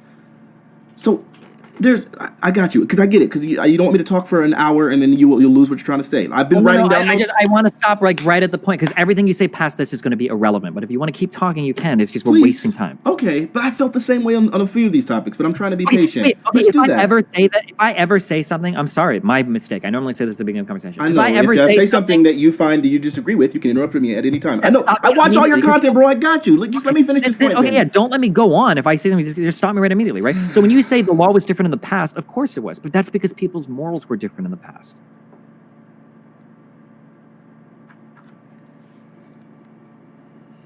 I guess so. So then I guess we would have to get into a conversation about moral objectivity.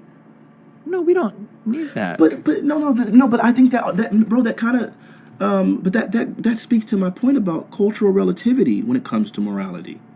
That's I what agree was with saying. that. Cultural relativity. Okay, When it comes to morality. so we're right. So if I've been Laws raised, change over time they because do. culturally our morals change over time. Great. So then if I've been informed and I know, like culturally, right, like that I'm in a society where like where they're marrying like super duper young women or they're doing arranged marriages and things like that, I wouldn't call the people who are raised in that and that's all they know and understand. I wouldn't call those individuals immoral. But I would call I would call an individual from like United States going over into a place like India and then trying to practice like I don't know, like they've actually recently raised the youngest that people are allowed to marry and whatever. But I don't have to name a place.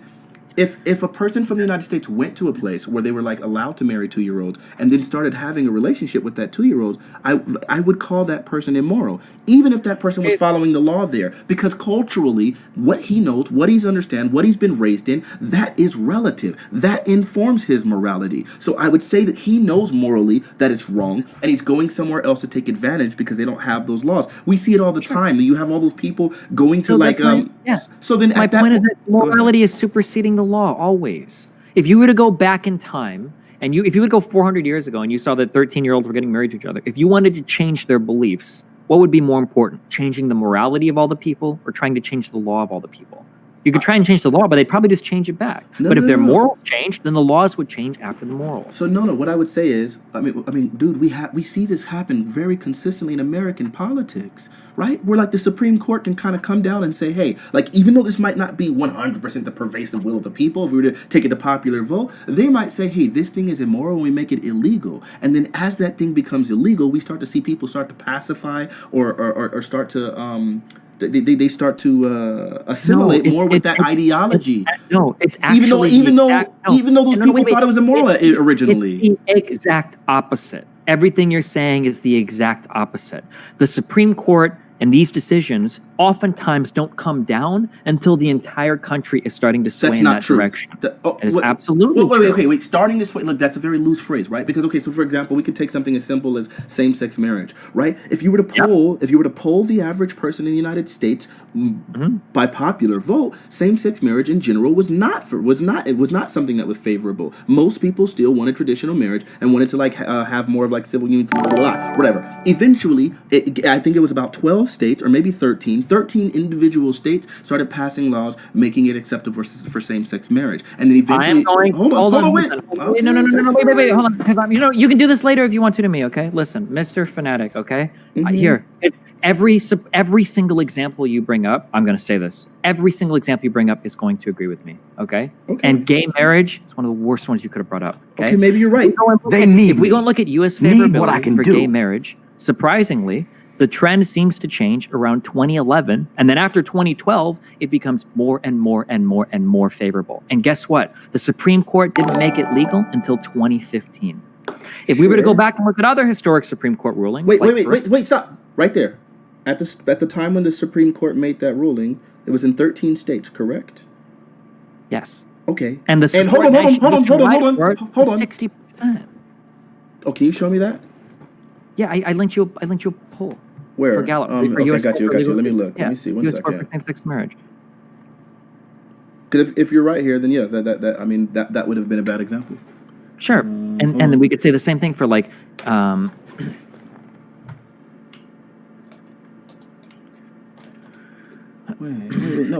Wait. No, this poll is for 2018. What? Just scroll down a little in the poll that I sent you for the U.S. support for legal same-sex marriage. It follows it from 96 to 2020. Okay.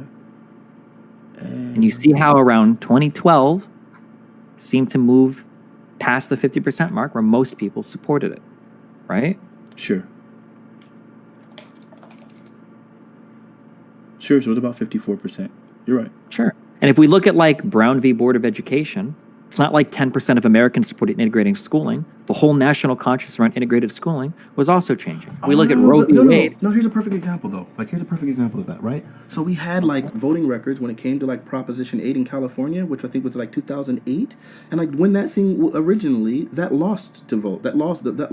But then the Supreme Court, like, overruled it and then said, no, it's unconstitutional. Same-sex marriage will be legal in the state of California. And we did see that happen, like in several states from 2008 all the way to 2015, and that's wait, hold on. So then that seems to speak to my point that it doesn't. California is just one state. No. But I went on to say that this same process happened in several other states. There were plenty of states from 2008 until 2015. There were plenty of states from along the line from 2008 to 2015 that started legalizing it, and consequently, I would say we started to see a shift in the general opinions of the people. But not because of the law, but because that's what the public consciousness was moving towards. But you... I don't know. Yeah, I guess it's something we can't prove. I don't know, man. Wait, but you can though. Like every single thing. Like look at like if we go back to '93, Don't Ask, Don't Tell was signed by Clinton. What happened? Gay marriage was still getting more and more and more and more and more popular, and it kept continuing to get more and more and more over time. It's not because laws were passed that made it more popular. It's just because general consensus was changing. And then eventually they started to legalize it. And then in 2015, the Supreme Court said, "Fuck it, we have gay marriage now." That's how every single look at it's the same thing is going to happen with the legalization of cannabis. Notice how states are starting to decriminalize it state by state by state. Yeah. Eventually, the Supreme Court's probably going to rule on the DEA scheduling, and we're going to see that legalized. But it's not going to be like the whole country's going to come around because of a Supreme Court law. No. But that's my point, though. I would say that in a lot of these cases, that the legality of marijuana, like marijuana becoming legal recreationally, does cause so many people to become less sour as it becomes a lot more normalized in culture. A lot of people have a lot more interaction with people who are smoking it, and it loses a lot of its stigma, and then that starts to make people a lot more supportive of it. So then, in that case, legalizing something does inform or increase support for it. Because there might be some people that have the value that things that are legal are good, but that doesn't mean that their values are those particular laws. Just that there are some people, what I would say is probably a somewhat insignificant amount of people, that think that all laws might be moral, but their particular values, or I'm sorry, they wouldn't say all laws might be moral. They'd say following the law might be moral, but that doesn't necessarily mean that their particular values are going to align with every particular law. That's why, for instance, you'll see some people say, well, I follow the law, I support the law, but then when a law comes around that they don't like, all of a sudden, now they don't support the law. That's why a lot of Republicans are law and order, blah, blah, blah, blah, blah. But then when a law comes out that they don't like, so for instance, the Supreme Court ruling on abortion, well, now all of a sudden they don't care about it anymore. But why? That's because their morality is superseding the law. Very rarely do you have a person who thinks that like, oh, this is wrong. Oh, but the law says it's right. Oh, okay, I guess it's right. Bro, so, okay, this is where, I don't know, it just seems like I'm totally willing to agree with you that a lot of time most times, morality influences law.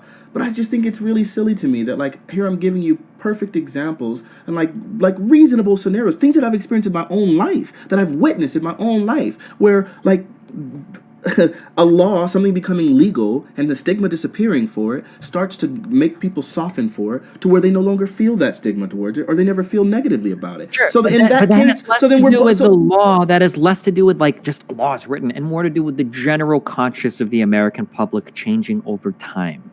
Well, okay, so the argument still means that the law can be influential in the general conscience of the public changing over time. What happens when we make a law that the American public doesn't like? Will the law change? Well, if enough people, whatever, yeah, they can retract the law. Sure. Exactly. Yeah. So, for instance, what if we were to hypothetically make a law saying no more alcohol? Absolutes. What? Destiny, you're really thinking about this in absolutes. I'm not like this. No! Stop! You can't dismiss my argument saying that. I'm going to give you a very real example. Have you ever heard of something called prohibition? Yeah.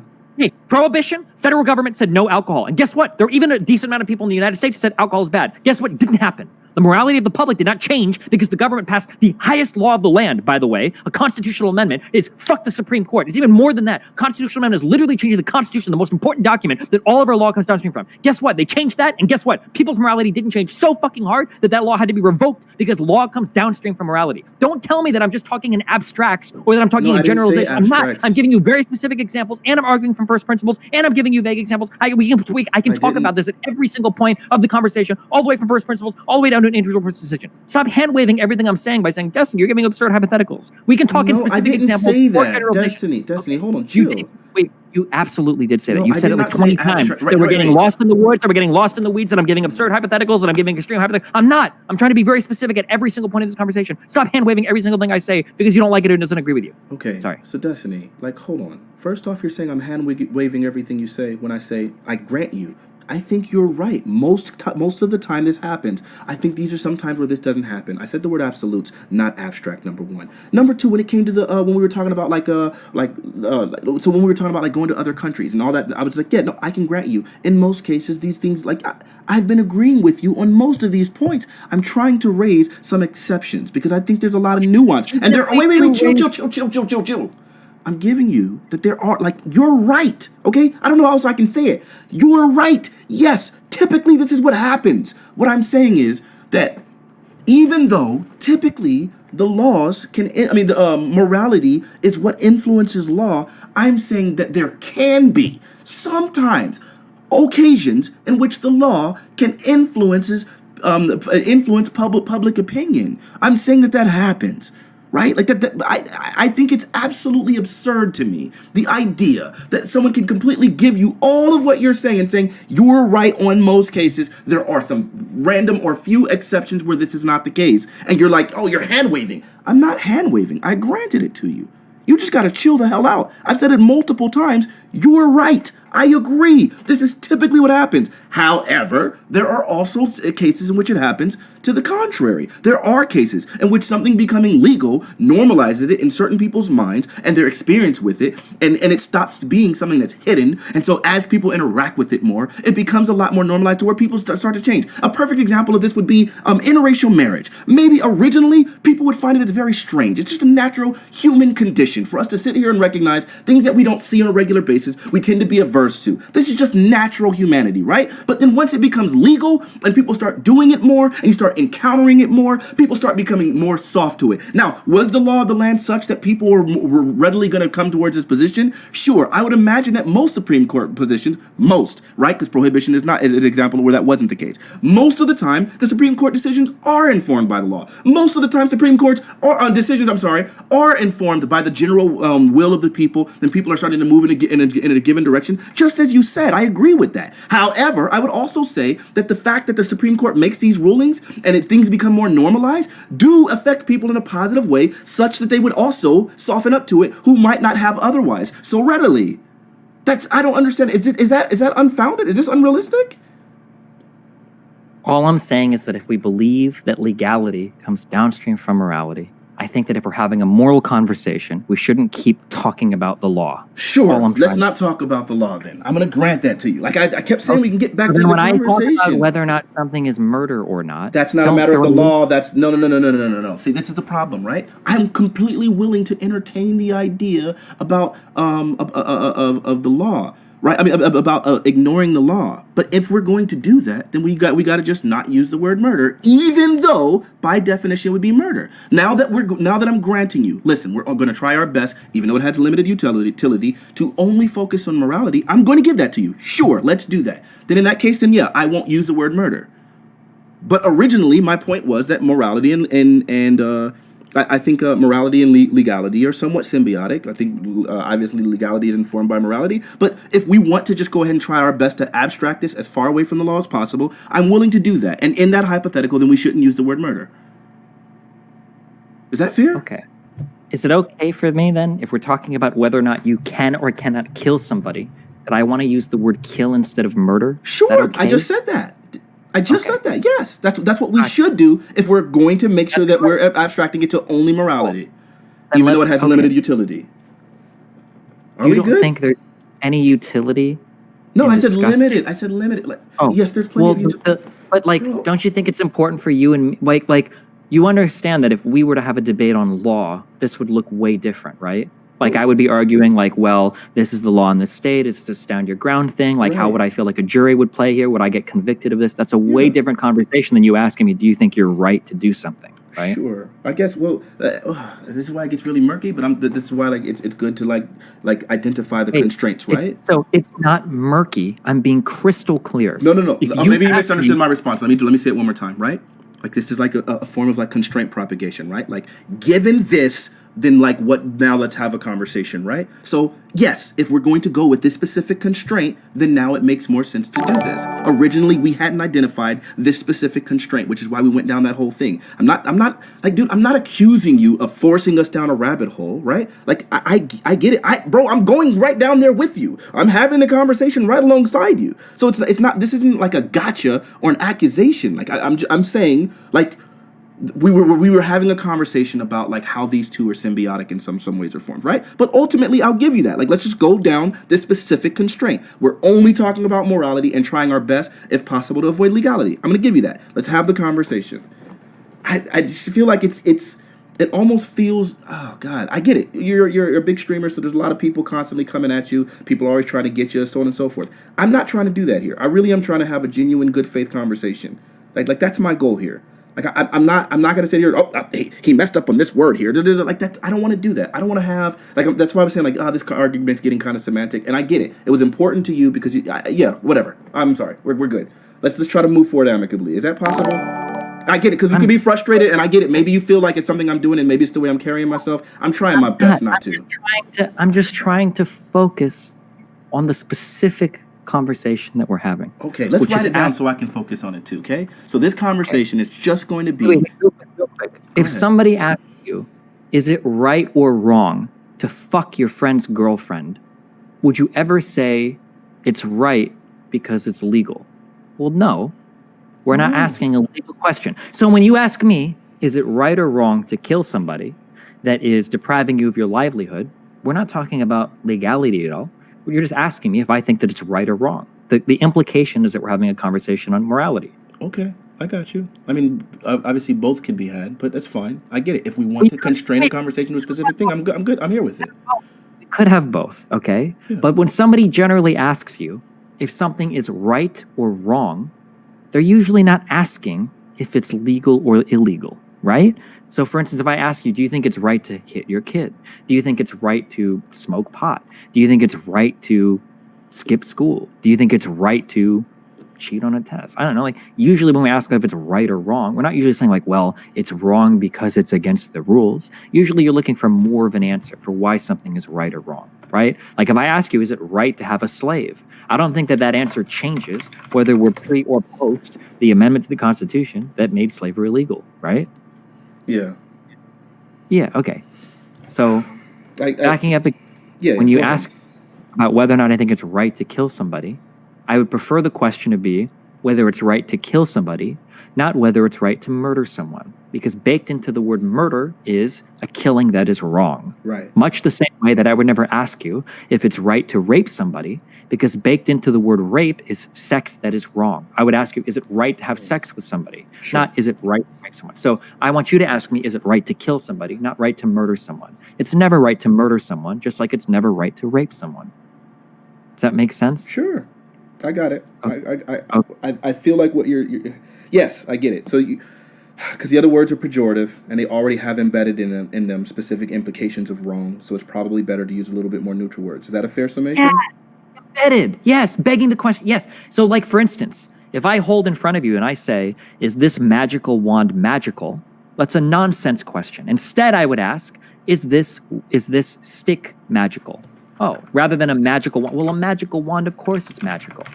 Because if we like draw it out as a math equation, right? Is murder a bad killing? Well, murder is, in quotes, bad killing. You're asking me, is a bad killing a bad killing? Yeah, that's what murder is. Yeah, okay. I got it. Yeah, okay. So that's why we're going to try our best to avoid those words and like constrain the conversation to a specific thing. To like to what I'm not saying. God, it's so difficult because I feel like.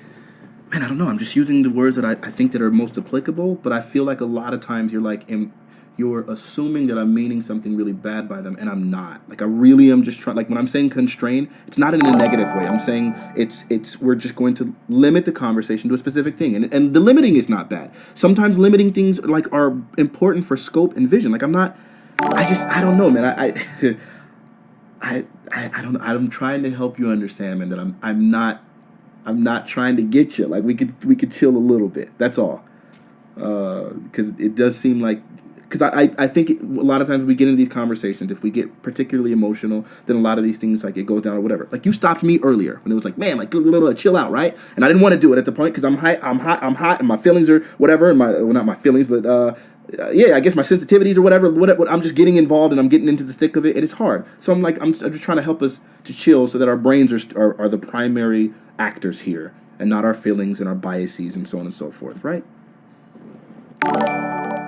I agree. I don't think you're trying to be bad faith. I'm just keeping the framing of the conversation such that it keeps us arguing about the important things, not focused on the words that we're using. That's why I'd rather use the word kill than murder. I'm not accusing you of being bad faith. I'm just trying to make sure that we're using the right words. Yeah. So that we're like talking about the same thing, right? Sure. Got you. I totally agree. Like that's given a constraint, killing is an absolute better word. Yeah. So backing all the way up then, you asked me, reframed now, is it okay to kill a person that's threatening your livelihood? Mm-hmm. I would say yes. So I'm curious now. Can you tell me why that perspective is wrong? Well, sure. I would think that life in general is always going to have a lot more value than property and livelihood.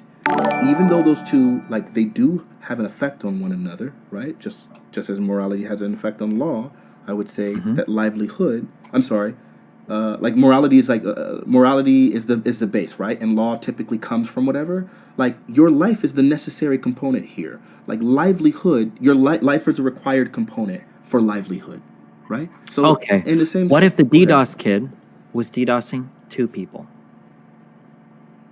Do you think that both of those people, instead of taking violent action against that kid, should both be forced to find different jobs? No, I would think that they should probably. I would think they would need to exhaust every option they have, and after a while, when Sure. they Well, can't. we've already exhausted Yeah, yeah. options from one. So I let's got say you. 2 people exhaust every option. Do you think that those people should be forced to abandon their work and hopefully find other work? No, not necessarily. I'm trying to think what would be an appropriate response in that scenario. Eventually, I think I would probably start trying to like do some sort of some direct harm to the individual causing it. So why is it that 2 or 3 people can, but one person No, couldn't? no, even the one person. Like I totally like even in your Okay, well, case. so then you agree then that one person can begin escalating harms against the Yes, person that's attacking their job. absolutely. Yes. Okay. So then let's say that Wait, you hold on. show. Let's bring it home really, really quickly. Help me understand how that's very distinct from people who would want to do things and like escalate violence when it comes to their protesting or something when they are enacted on violently by police officers while peaceful protesting. And it Because seems if like you the want, law is because doing the nothing to parallel, prevent it. because the parallel would be enacting violence against the people that are being violent towards you. But the In the okay, case of the but DDoS the kid, you wouldn't be attacking his neighbors or friendly businesses. You would be attacking the DDoS kid. In the sure. case So of wait, the wait, okay, police wait. Let me officers stop you. Let me stop you. you'd be Let me attacking- stop you. Let me stop you. So Go if the for it. kid happens to be insulated because he's a child and so he lives with his parents, he doesn't have any actual property of his own. He's still a minor. So does that invalidate your ability towards dealing with his parents or like doing something to his house or doing something? No, maybe you would attack the parents instead or their house. Sure.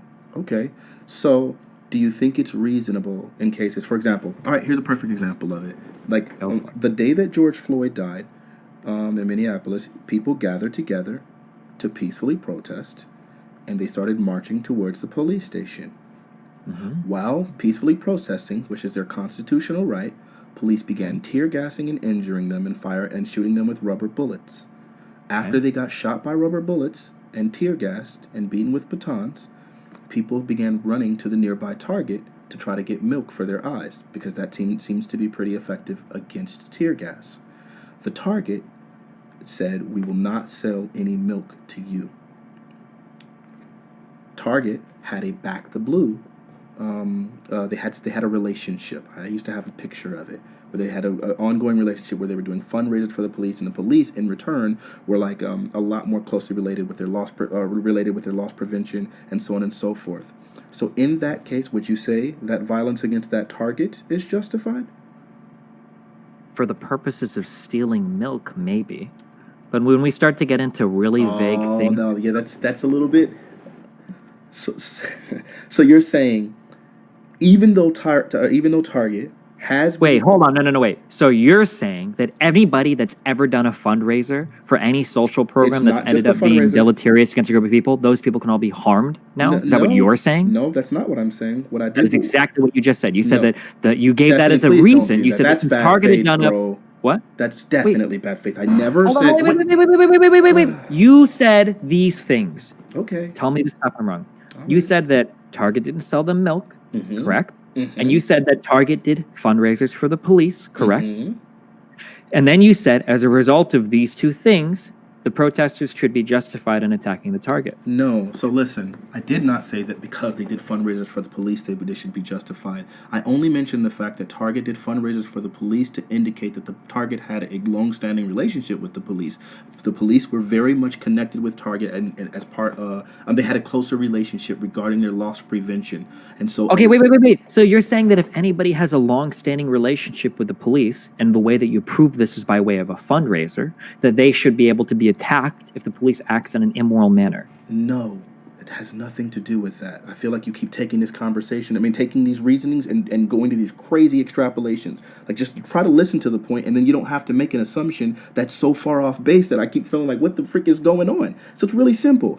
Because Target didn't give them the milk in this situation, the people who were rioting at that time felt like that was a violation, right? Because if I feel like, I'm sorry, the who were protesting at this time felt like that was a violation. If I feel that I'm doing things that are constitutionally justified, and while I'm doing this thing, something unjust is happening to me, the second Target gets involved and says, we will not provide you milk, even though I'm just a normal person trying to buy the milk, if they won't sell it to me at this point, then I would say that they become they're assisting the bad actors, which would be the police in the situation. Is that reasonable? If Target, So then because Target hold on, let me ask you a police- question. Let me ask you a really question. Really simple. If Target, because of their relationship with the police, decided not to provide aid to these people in the form of milk, even though they're just actual customers, do you feel that it's reasonable for someone to feel that Target is somewhat, for someone to want to target the Target store in that case? Or to feel like they are a part of the harm of the tear gas? Do you think that's completely unfounded? I think maybe they could have a right to steal the milk, but I don't think that a store is obligated to assist you with an ongoing riot. No. It wasn't a riot yet. It was still peaceful protesting. I These are facts. reject These are this facts. characterization of what happened. I don't believe that Which it did. part of what I said? Which part of what I said was untrue? I don't believe that there was a line of peaceful protesters going to a Target just trying to check out with milk, and a manager came by and said, "No, don't sell them milk." No. No. Hold on. Now we've moved out of philosophy and law, and I don't think you're being truthful in the descriptive underlying fact. Okay. Can you show me? And well, wait a moment. Can you give me an article or some evidence beyond a 5-like tweet that Target was actually denying service to peaceful protesters? I'm very curious. You keep making this Twitter accusation, bro. I'm not. Okay, no, yeah. So prove me wrong, dude. You have the chance right now. I don't. So Fuck me up right now. You can say like, Destiny, here's an article right now that shows there is a lot of claims, a lot of evidence, a lot of people saying that Target would not sell milk to peaceful people just walking in and trying to buy it. At that point in time, they went out and they said, "No moo, fuck off, no milk for you guys." I don't know where it is. I can look for it. Let me see. Target looting. It actually began with Minneapolis scene ongoing. People are mad and riots. Last night, took the. Hold on. The station. Let me just go Google milk. But here's something that I'm finding on PolitiFact. Hold on. Let me read this real quick. Hold on. Okay.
Yeah, everything that I'm seeing is just like in hindsight, like that people like looted the store afterwards, and then the story is in hindsight. I don't know if there's any video evidence of Target directly refusing to sell the milk, or if Okay.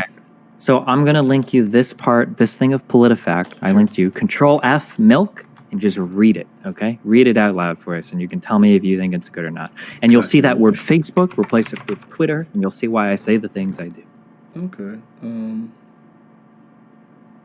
A Facebook user claimed that a Target store in Minneapolis was looted for supporting police by refusing to sell milk to tear gas protesters.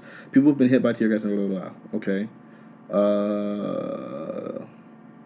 So then they say I was just informed that the reason they looted the Target in Minneapolis is because it was supporting the Minneapolis Police Department and refusing to sell milk to tear gas protesters, began the post, which ended with BLM, the hashtag for Black Lives Matter. We have not found evidence to support this. Looting started at the Target store on Lake Street May 27 before spreading to the other areas in the city. The Star Tribune reported with looters seen leaving with items such as large TVs, clothing, and groceries. Police used tear gas after protesters threw items at them, CNN reported. I don't know what CNN's basing that report on. As we prepared this fact check on May 29th, details of the looting at the Target across from a police station remained sketchy. However, we found no evidence that the looting was prompted by employees of the store refusing to serve protesters. Target's corporate office did not respond to our request for information. It had issued a statement on May 28th saying, "We are heartbroken by the death of George Floyd and the pain it is causing our community," and said that it has closed 6 stores in Minneapolis and St. Paul. It was later reported that Target had closed 24 stores, yada, yada, yada, yada, yada. So it just sounds like they're saying that they haven't found any evidence to support that. But I don't know what kind of evidence you would expect there. That's just news report, any kind of first-hand report, any kind of account. So such a random Facebook post. Oh man, there were plenty of first-hand people that were making these claims all over social media. Like that was a big claim. Like people were saying that on Twitter, on Facebook, on Instagram. These were even I would in like to videos. bring the attention to the fact that earlier in this conversation, you repeatedly gotten upset at me for saying random Twitter posts. I've mentioned that you cite once, for bro. looting and destroying a Target is random Twitter posts. No, it's not. First off, it was on Facebook. That was the primary thing. And again, listen. Here's Facebook is comparable to a random Twitter post. Okay, sure, I get you. There's not a big distinction there. It's social media. I get you. That's why you were talking about it. But at the end of the day, a lot of these things, a lot of the information is going to come from social media in these places, right? Sure. And I'm not a Twitter guy, but I use Facebook more primarily. But I get you. We probably would have seen like a single video, somebody with a cell phone recording a Target manager saying no milk. We didn't get a single. I don't know where but there were protesters out there, and they were while the people were going into the Target, there were people that made the statement, Target refused to sell us milk, so then now Target's got to pay too, blah, blah, blah, blah, blah, blah. That was on one of the videos. After the Facebook thing came out, though, No. This was a live video from the Target thing while people were going in and raiding the Target. While people were going in and looting the Target, and you could see people going in and out and running in and out with stuff, one of the dudes said that on camera. You don't think that milk would have been trending on Twitter, or you don't think that there would have been a ton of videos about people rather than just saying oh, I think I heard about it? There were so many conversations about that. It was a very viral post. There were so many posts about it. You look on Reddit now, there's a big argument about people, some saying otherwise. The fact that that PolitiFact needed to actually address this, I don't think PolitiFact addressed this because there was a single post from a single user on a single social media outlet. No, this was something that was a pervasive belief, bro. So your argument is that if something shows up on a fact check for PolitiFact, it's more likely to be true? No. I'm saying that it. Jesus Hold on, wait. What I said was wait. You just accused me of something. Let me clarify. What I said was. It was something that happened. You said we would have seen it trending on Twitter about milk and da-da-da-da-da. And what I said was the fact that PolitiFact is fact checking it is indicative of the fact that it has been that it was a pervasive belief, or at least this conversation seemed to be pretty pervasive, such that they would speak about it. I don't believe PolitiFact would have made an article about a singular post. I think this happened to be a single post. This happened to be something that many of people were having conversations about. There are plenty of Reddit threads about it. There's this article about it. This was a highly talked about thing during the riots, during the Target situation. Does that make it true? No, not necessarily. Then why are we acting like PolitiFact fact-checking something increases the likelihood of it being true? Because okay, so that's why I'm asking. So you're basically saying, oh God, this brings it all home right now. So you're basically saying because there's no video evidence to depict the fact that it happened, that just the testimony of the individuals outside of the store isn't enough. And I feel like this sounds eerily similar to when there were all of these complaints about police brutality before we started, or racial profiling before we started collecting the data, and it became undeniable because now we have a plurality of data. And all collecting data on racial profiling for decades, and we've known that it exists. Sure. If I were to ask but it was always constantly you contested. wouldn't be telling me that it was on a Facebook post, you could point me to a million. No, because now we have data because people forced North Carolina to begin tracking traffic stops and to write down the race of the individuals and the citations and all that. So now we have data. Prior to that, hold on. Prior to that, before these laws were passed, when it was my parents and when it was my elder siblings, that's all we had was just word of mouth. They weren't keeping they weren't keeping these statistics back in 1989. That wasn't the thing there. First of all, in 89 they weren't. So the argument that you're making right now, is something didn't have stats about it, but it was happening. Therefore, in the future, we're going to prove that everything that didn't have stats about it and was later proved to be true, that means that everything that isn't true will eventually be proved to be true. No, so you can't reverse logic that way. Because what you're saying is illogical. No. Your interpretation, the way you're rephrasing it, is illogical, and I agree with you. I can't. Hold on. Dude, you're not though. Dude, you're being so dishonest here. You're absolutely being uncharitable and dishonest. You're rephrasing this thing in a positive way, and the logic doesn't hold up, right? So I can't make the argument that because things in the past that we didn't have evidence for were true, then right now anything that we don't have evidence for is therefore true. That's not the logic. The logic is you can't say that something didn't happen, but just similarly to the way you could. I'm sorry. So the logic is if there wasn't evidence for a lack of evidence of something is not evidence. What's the phrase? They use it all the time. Absence of evidence is an evidence of absence, right? That's correct. Right. So in the same sense, so I'm using that logic to basically say there was absence of evidence when it came to the amount of brutalization, when it came to the amount of stereotyping, and so on and so forth. Similarly, right now, because we have an absence of evidence because people weren't filming it, does not logically mean that it's not. That mean that it's not true. I've already granted. I can't say for sure it's true. I can't say with positive. Well, I can't be positive. All I have is the testimony of the individuals who happened to be there at the time. And obviously the circulating stories on Facebook and social media that were claiming this. That's all I have. But because I don't have video evidence does not mean that it's false. That's the argument I'm making. You can't then say, oh, so you're saying just because we couldn't disprove things before that proves this. That's not logically consistent. That's not the argument I made. And you can't reverse logic that way. It's really simple. You want to sit here and argue to me that we can't know whether or not something did happen. I can agree with that, but the problem is that you brought this up as justification for violence against another group. I asked the question if it would be. Something that can't be verified, and you admit yourself is unverifiable as evidence for why we ought to have supported violent action against another group. That's not what happened. They took violent action because this thing happened, but now you're saying, well, maybe that thing did or didn't happen. Well, in that case, that seems like not a good argument to build a case for violent action against another group. So the thing was what happened earlier, and I'll go ahead and re-ask it again because I didn't say for sure this happened. The argument was from the very beginning, if Target did this, would that justify it? It was a question. If Target did that, would that justify them burning the Target down or being violent towards the Target? If Target started not selling milk to people, maybe what I argued was maybe that could justify stealing milk from Target. So now, great. So now this becomes like an entity. This becomes a problem of quantity, right? Because now it's like, wait, hold on. It becomes a problem of proportional response. Let's say that I go to a store and I said the word quantity. I meant degree. Jesus Christ, bro! Like, just let me finish the damn sentence. I get it. It's just a problem of it's a problem of degree. I said quantity, and then I said and then you immediately cut me off. Chill. Holy smokes. So it's a problem of degree. Yes. So now it's, do you feel that their response was appropriate? Do you feel like it was extreme, right? But then who are you to quantify that? Who are you to qualify that? I'm sorry. Who are you to qualify what the degree should specifically be?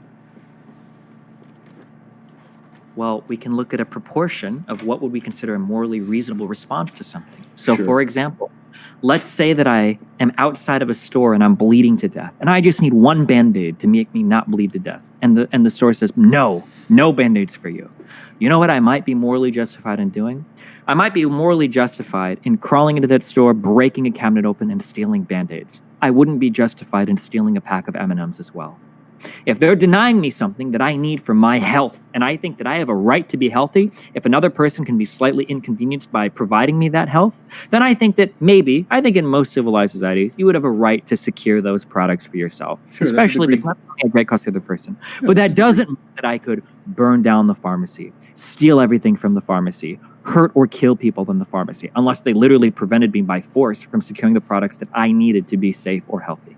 I got you. So yeah, it really does boil down to, it seems like it's just a matter of degree, right? So like at the end of the day, like some people felt like that single action wasn't the total, wasn't the whole issue, right? Like that wasn't everything, right? Even any other actions. Huh?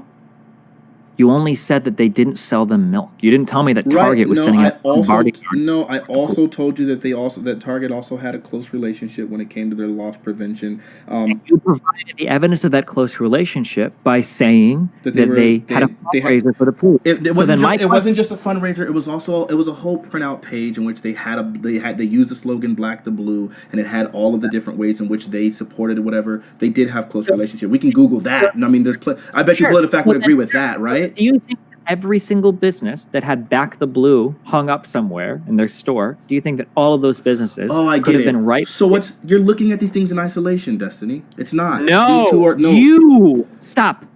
You are looking at things in isolation because your thought process is incoherent and inconsistent. And the problem is that any time I try to extract a general argument out of a justification you're giving me, you immediately get upset about it because you're experiencing an extreme amount of cognitive dissonance because you understand that what you're saying is irrational. And that is why you keep fighting against me and using nonsense words by saying that I'm being inconsistent or saying that I'm like being vague or general. I'm being very specific. You are giving me a rule for why you think you ought to enact a violent action against a business, and I'm asking you if that rule applies consistently, and you're getting angry at me for suggesting you be consistent. No, you want to be inconsistent, that's fine, but that is an entirely different argument. No, you told me that there were reasons why we could be violent against Target. One was that they didn't sell you milk, which we haven't proven, and two was that they had a close relationship by the cops. You further expanded on the close relationship by the cops by saying that they did a fundraiser for them and that they had a Back the Blue slogan hung up somewhere. So I'm merely asking you then, is every single business that has that slogan hung up somewhere and does a fundraiser for the cop equal and able to be attacked by citizens? And you're getting upset because I'm applying your argument consistently across all of society. Okay. Stop saying that I'm getting lost in the woods. Stop saying that I'm being needlessly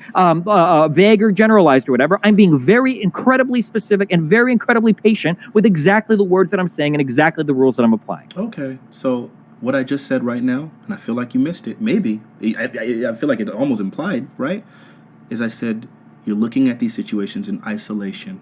The reason why I said that was because I mentioned two things that it seemed like to me that those two things were in conjunction with one another. So for instance, if I say they had a close relationship with Target's loss prevention, there's plenty of implications from that. They also refused to sell them milk. For you to then extract simply just, if someone has a close relationship with the loss prevention of a police station, does that mean that they should be looted and burned?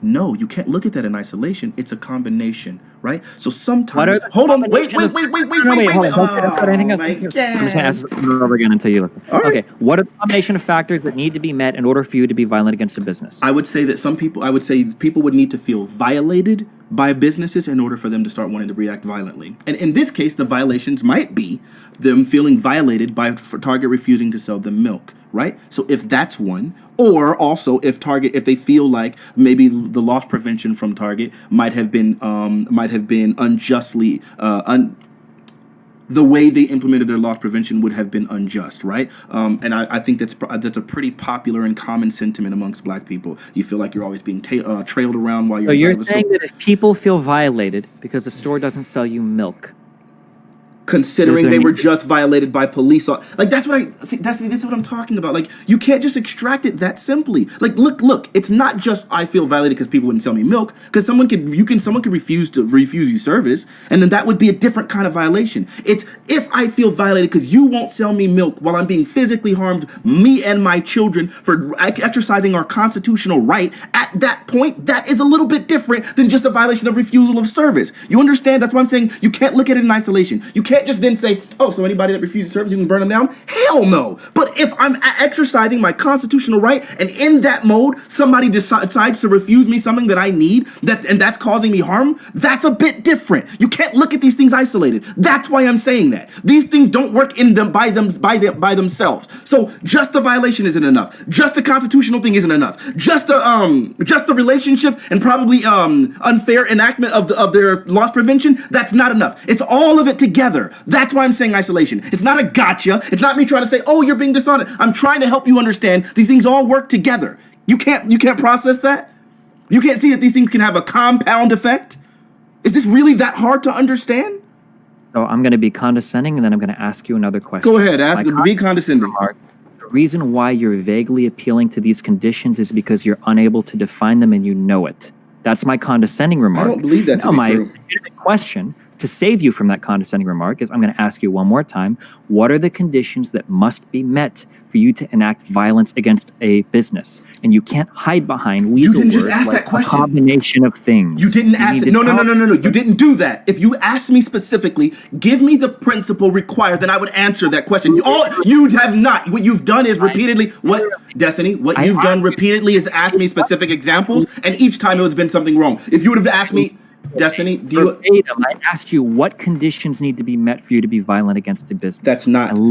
Okay, Destiny, I will bet you literally any amount of money, bro. You did not ask that question. But you can ask it now, and I'll answer the question, right? Because what you did was you asked me specific examples. So you're saying that if they violate, that's what you did. You asked me you didn't ask me an open-ended question. You asked me specific questions. So you're saying if someone refused then they can. I'm like, no, that's not it. So you're saying if they do that, no, that's not it. Oh, so the first thing you asked me is, so you're saying that if they had a loss prevention or if they had a relationship with the cops, that they could do it? No, that's not it. That's not an open-ended question. So you're saying that if they refuse you service, you can do it? No, that's not it. That's not an open-ended question. You never asked me just the open-ended question. What are the principles? I can answer that question. That's not what you asked us for. But we can move the conversation forward amicably, and you can ask me that specifically now, and I'm glad to answer that. Okay. Can you tell me then what conditions must be met for you to be justified in violently destroying a business? Okay. I would say the conditions that need to be met are, I would say they would probably need some, I guess it would probably be, you would need to have some sort of large-scale unjust actions against people and people feeling violated to a certain degree.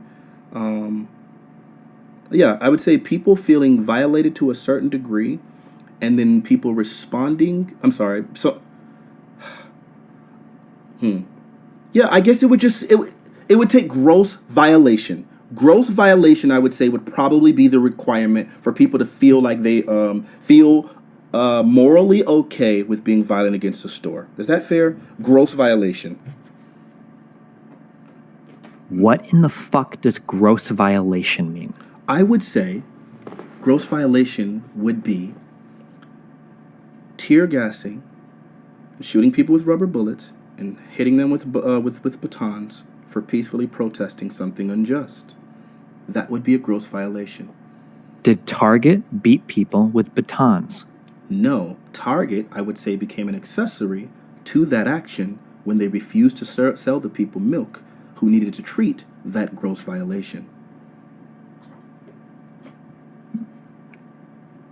So if the police do something wrong, like beating somebody with a baton, and a business refuses to sell you a product that might remedy that, does that make you justified blowing up the business?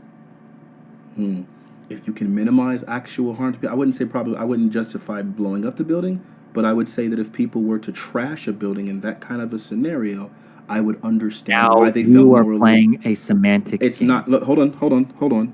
There's a very big difference, right? Because there's the same way how you were talking about the implications that are involved with the word murder. I would hold on. Okay, I can never justify. Let me just qualify, dude. Do I think that they have a right to trash a building and destroy a building and loot a building and vandalize a building? Yes. Is that enough? Is that enough? That's all I was looking for. Right. That's why I was saying there was a problem with the word bomb. The same way you had a problem with murder. Jesus Christ, chill. So you're telling me, so that I understand, so we can get through this one, okay? Okay. If the police do something bad to people, and then people retreat from the police, and there's a building that's owned by a business that refuses to serve those harmed protesters, those protesters, as a response, have free reign to trash, destroy, and loot that building. I guess so. It depends on the circumstances, but sure, I would say if police did something that was grossly violent or grossly a gross violation of of people's rights, and a business became an accessory to that by refusing service or by whatever action, right? Then in that case, yeah, I would probably say that those people would feel justified for doing that. So an example would be it wouldn't have to be refusing to sell milk. Say the police were engaged in some sort of armed whatever, and we find out that we find out Walmart in whatever specific place is manufacturing all of the tear gas that the police use, and we find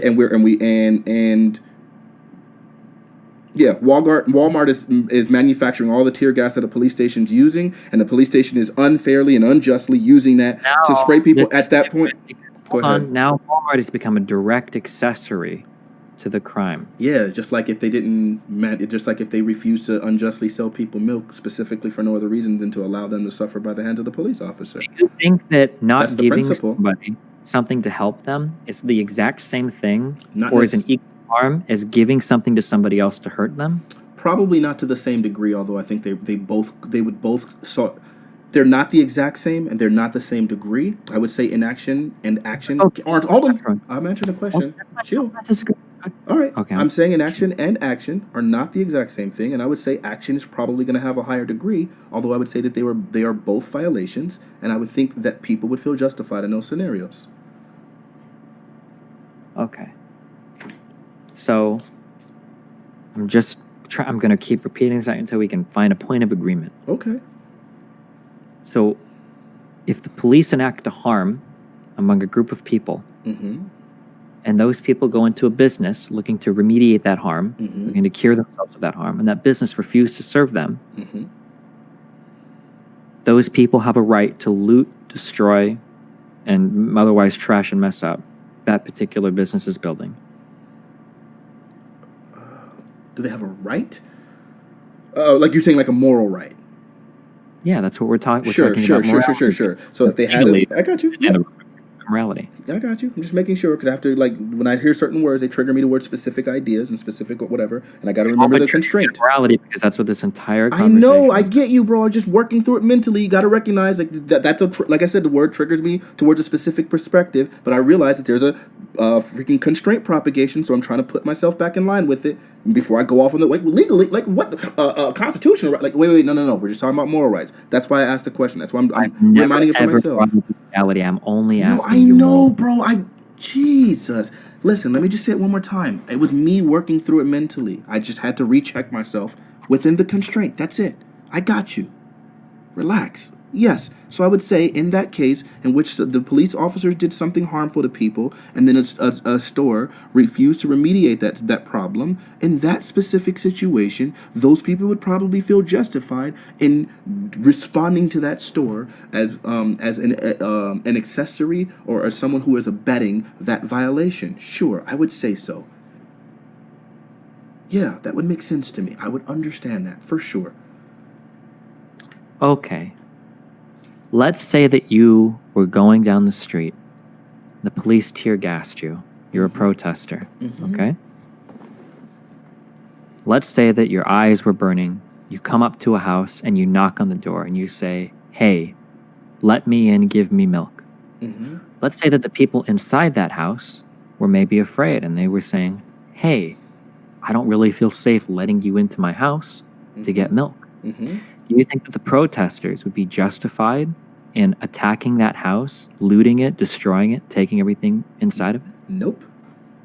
Why not?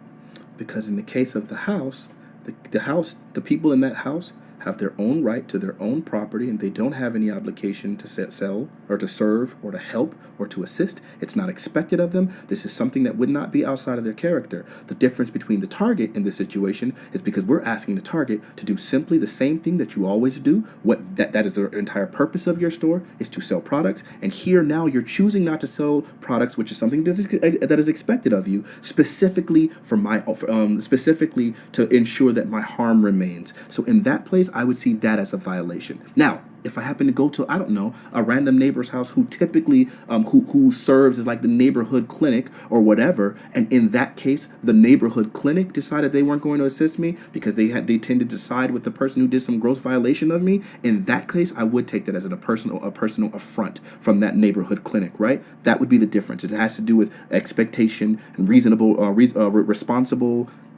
expectations and, I don't know, typical reasonable code of conduct. Do you think that if this was late at night after curfew and the Target was closed, It wasn't. It wasn't? No. So you don't even know if this happened, but you're confident that the Target was open? Yes. I'm very confident that the Target was open because at the time that it happened, it was during the Target's... Well, at the time that we think it happened. We don't actually know. No, we do have evidence of the time that the looting happened. We do have evidence of the time that the time that the march happened. All those things are true. And you don't think that any of that happened after curfew? So I would imagine it continued to happen after curfew. It did not start after curfew. It started during office hours, during Target hours. But we don't have. We're just talking about when people went to get like milk. People went to go to get milk. That would be the start, right? The exchange happened during store hours. Yes. What? Listen, hold on. Listen. This hypothetical is so absurd. Why would people be asking Target for milk if there's no one there, bro? Come on, like this is absurd. So here's a link from CNN.com. Target is temporarily closing some stores and adjusting store hours amid protests. Mm-hmm. There were a lot of stores that were closing down as a result of protests erupting around the country. Mm-hmm. But that happened afterwards. See, this was ground zero. No, No, listen. This was ground zero. This is before the protest started. The mass protest started after George Floyd was dead, right? The protest that happened in Minneapolis was in direct response to George Floyd. This Target was in Minneapolis. This Target, the news wasn't trending around the world nearly as much up to this point. Target made this. Okay, I got you. Look at the date. Read to me the date of when that post was made.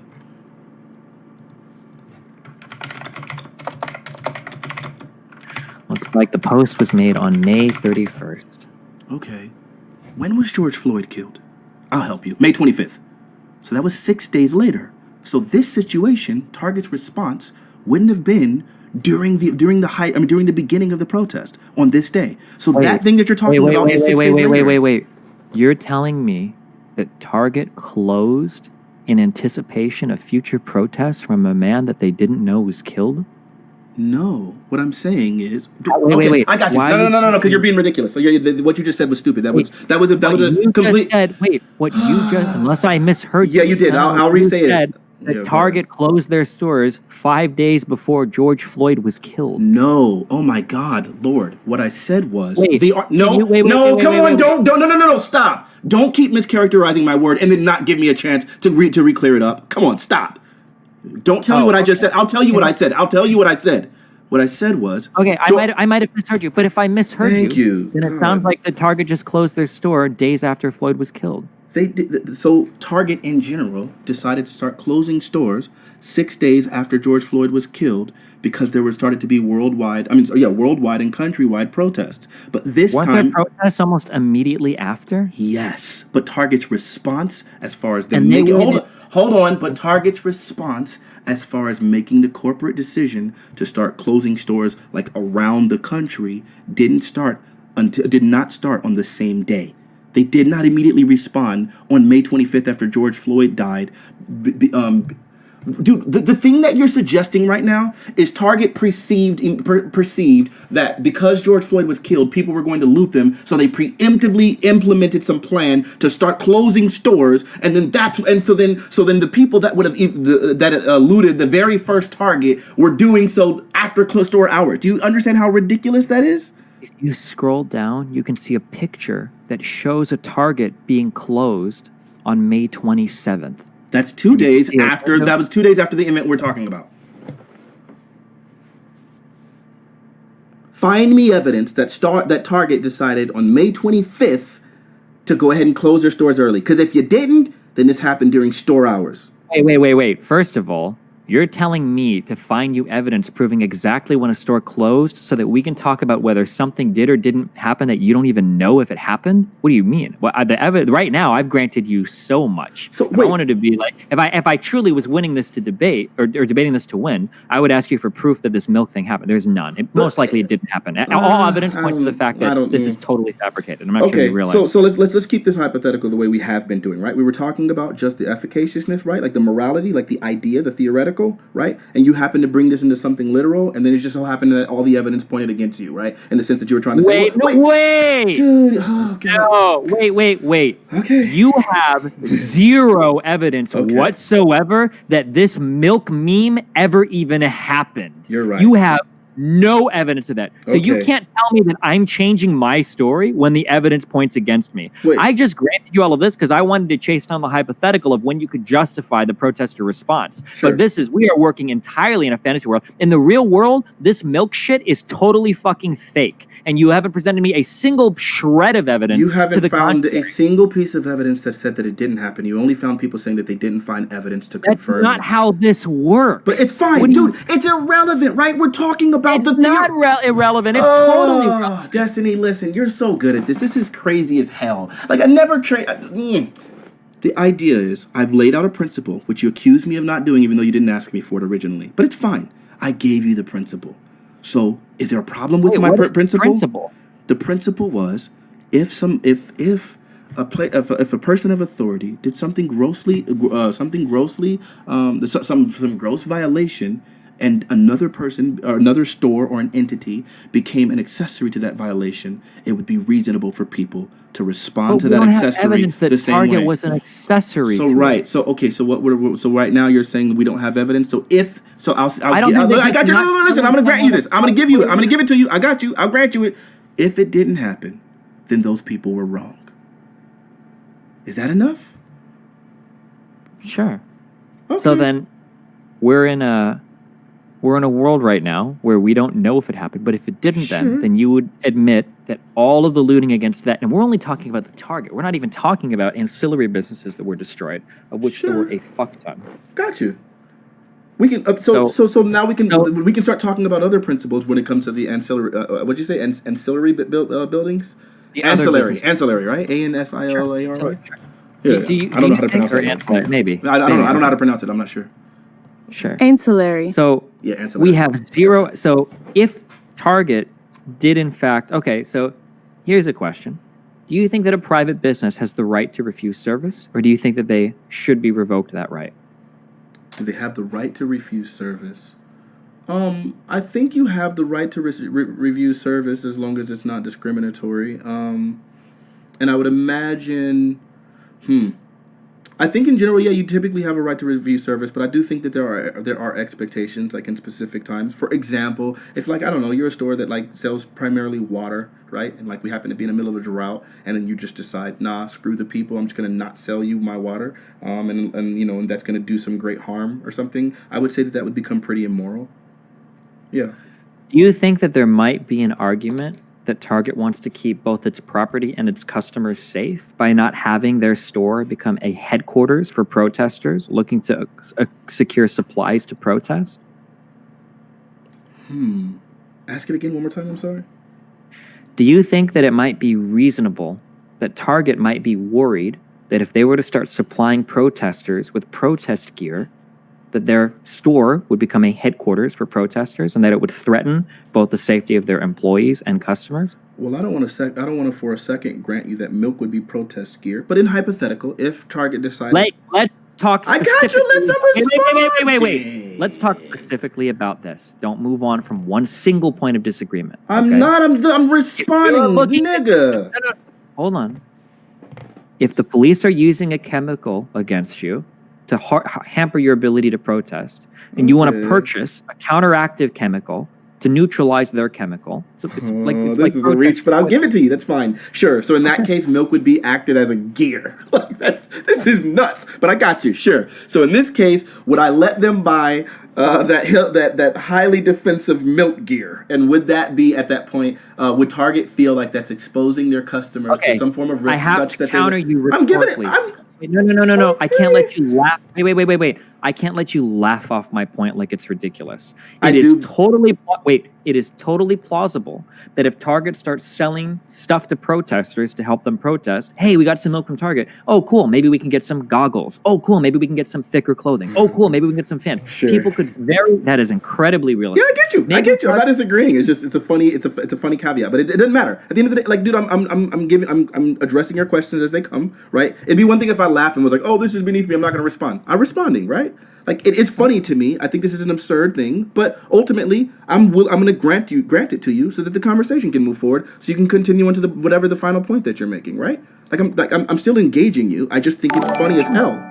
All right. So at this point, my question is: do you think it's reasonable that Target could refuse service because they don't want to be seen as a potential headquarters or meeting place for protesters because it might threaten the security of their store, employees, and their customers? I could see Target. Yes, it's reasonable that someone could think that way, but I also think it's reasonable that in doing so, that people would view them as having chosen a side and would not grant them the charitability that they were doing it in the interest of protecting their customers, and that they were doing it specifically despite the individuals in order to decide with the police officers. I think that might be a healthy interpretation too. You don't have any proof into any given interpretation one way or the other, but I would imagine. Hold on. But I would imagine people might assume the other one. You're using the word proof.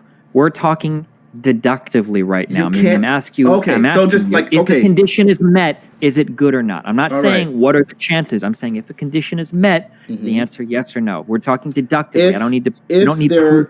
Right, I got you. So if they're motivated, do they? Would it still be a violation? I got you. I'm trying to make sure I'm understanding it now from that framing, right? Because right now I just thought whatever. But from that specific framing, if Target was refusing to sell them specifically out of concern for their customers, would they be morally justified in doing so? And would that help them avoid, I guess, being an accessory, I guess, right, to the violation? And I'm trying to think. Sure, if that's their motivation, sure. Like their intent, I would think so. Morally, that would probably that would help them avoid being an accessory. Sure. So then, if Target has a moral obligation to the protection of its employees and its customers, but people start to attack and break into the store anyway, do you think that the business of Target would have the right to defend itself against attacking looters that are trying to steal and threaten that property? So the question, I'm just going to grant you the question you asked, even though I don't for a second think this is what happened specifically, but I will grant you that, even though it's very loaded. If people were trying to attack and steal from Target and loot Target, do they have a right to deny these people sales or whatever service? Yes. If that's happening, then yes. But that's a big if, because remember, that's a very loaded if. It's very, very hard to justify the protesters that chose to stay out past curfew. No. See, that's why I knew it. Destiny, that is so... Okay, you have said so many mind-numbingly fucking stupid things. You have to stop pretending I'm trying to catch you. I've asked you basic... Destiny, chill. I engaged you fully on every point you made, and I did it in good faith, even though I figured that's what you were doing. But now you're stopping me from responding. But okay, go ahead. Make the next point, even though I answered every question you asked, completely entertaining your idea, going down literally every question one by one. If Target does it, yep. If Target, sure. If Target, sure. And what about this? Sure. And then you go and make this conclusion. Well, then that means that this. Whereas, hold on, when we were saying that this was only in hypothetical, right? And I already interjected the idea that I'm not granting you that was Target's motivation. Okay, I'm not granting you those things. The reality of the case is that there is no evidence that Target wasn't selling the milk, so the protesters were all in the wrong anyway. Okay. So what's the next point that we want to talk about then? Sure. So what we were talking about is whether or not the question. No, whether or not. There's no evidence that Target was refusing to sell anybody milk. So the protesters were 100% in the wrong. Listen, you have every right to entertain that idea. You want to take for granted the fact that this whole milk idea is wrong. And if you do, you're more than well within your rights to then come to the conclusion that they're wrong. Sure, Yeah. sure, I got you. Yeah. So, Okay. so now that I will grant you that. So, yeah, in your belief system, if those people were wrong, then yeah, then they don't have any right, like to target specifically that target right there. I'll give you that. Okay, cool. So now we agree the protesters were wrong there. What other part of it do you No, want to talk about? look, I know that you know. I know that you know that what you're doing there is very dishonest, right? Just be fair. I get it, because maybe you're frustrated because you feel like I'm like insulting you or something. But you gotta admit that that's just not fair. You have to. Come on. You haven't provided me a shred of evidence. We were talking about a hypothetical. Don't start talking about evidence, because earlier you made the idea. No. We're talking about a hypothetical, right? So don't start talking about evidence. If you're saying that we're going to talk about a hypothetical, then you can't get upset by saying I'm granting you this and this and this. Because when you say I'm granting you something, then it sounds like we're not talking about hypotheticals anymore. It sounds like we're talking about what actually happened. No. Here's why. Let me explain to you the difference here. And I don't know, maybe we're just getting tired here. But if there's a whole bunch of hypotheticals and I'm answering all the hypotheticals, and then you try to extract the point from the hypothetical and then bring it to a real world situation, then all of the things that I granted you in the hypothetical now have to be examined. So, for example, you say, hypothetically, target believe this. Hypothetically, target believe this. Hypothetically, target believe this. And all of these points follow logically and deductively to this conclusion. So therefore, this conclusion means that these people in this real world situation aren't right? You can't then say, let's apply all of these hypotheticals and this theoretical idea to this real world situation, and the principle holds the same. I know you know logically that doesn't work, right? Okay, let's say that then... Right, hold on. Just answer the question. Does that logically work? Yeah, sure. Okay, let's say that they were justified in looting the target. Do you think that they're justified in all the other destruction of the businesses surrounding the target? Most likely not. Sure. Okay, so then you would agree that the majority of the riots were probably unjustified. It's hardly believed that the majority of those small businesses, like the ones that sold cell phones, weren't providing milk to protesters. Sure. So this is where things get ugly, right? Because what ends up happening is once you unlock that thing, right? In order for people to get to a stage where they begin rioting, right? I feel like it takes an undoing of all sorts of civil decency, right? Like that's what happens. Like in order for someone to get to that point, typically they're no longer thinking as rationally or as decently as they normally would. And I think once you've unlocked that, once you've opened up that bottle, the idea that now we're going to constrain this thing and make it something very, very specific, like, oh, no, like only directed at specifically the people that you feel morally justified in who are hurting you, I think in most cases this is not realistic, right? Because you're basically telling them to be... Going back to our initial example, do you think it's realistic to expect a man that's incredibly stressed out and irritated by work to not beat the shit out of his wife and kids? Do I expect... I don't see those two as related. Why do you think it's okay for a group of people that are frustrated while protesting to set a city on fire? For the same reasons that you feel like it's okay to kill a person for DDoSing your business. If they feel that they've exhausted literally every option that they had, and you feel like that they're at a point where they feel helpless and hopeless, hold on, and they feel like they're helpless and hopeless, and it feels like, wait, can I just finish? And it feels like... No, you can't finish because you totally misrepresented the first part. Okay. I never said that you could kill everybody in the DDoS kids' neighborhood. That's the argument you're making. You're saying that I think I'm justified in killing all of his neighbors. You're the one arguing that. I'm saying no. I'm saying that I'm saying the violent action needs to be centered around the person causing the violence against you. You're saying, well, everybody's so emotional. Maybe they just want to kill the whole neighborhood. That's what you're saying.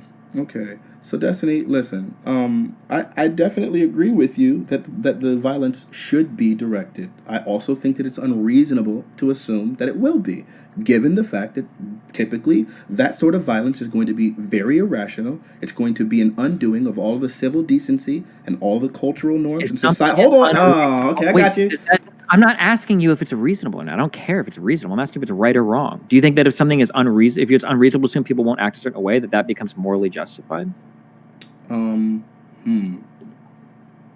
asking if it's right or wrong, not what's to be expected. Right. See, it's so hard. Like it's I guess, is it right to do it?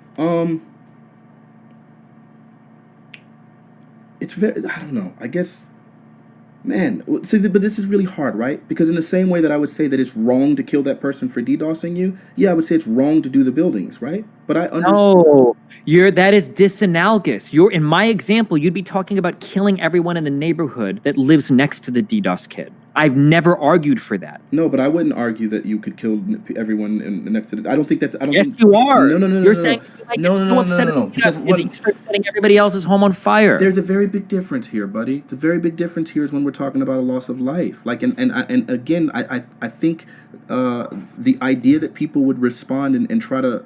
Yeah, the very big difference here is we're talking about a loss of life, right? Like, I already just disagree with that, with the whole killing the DDoSer kid, like 100%, like I do. So then I guess, so when I say that I think it's wrong for people to protest, right? Like, I think both of those things are wrong, but I would understand why a person would do it.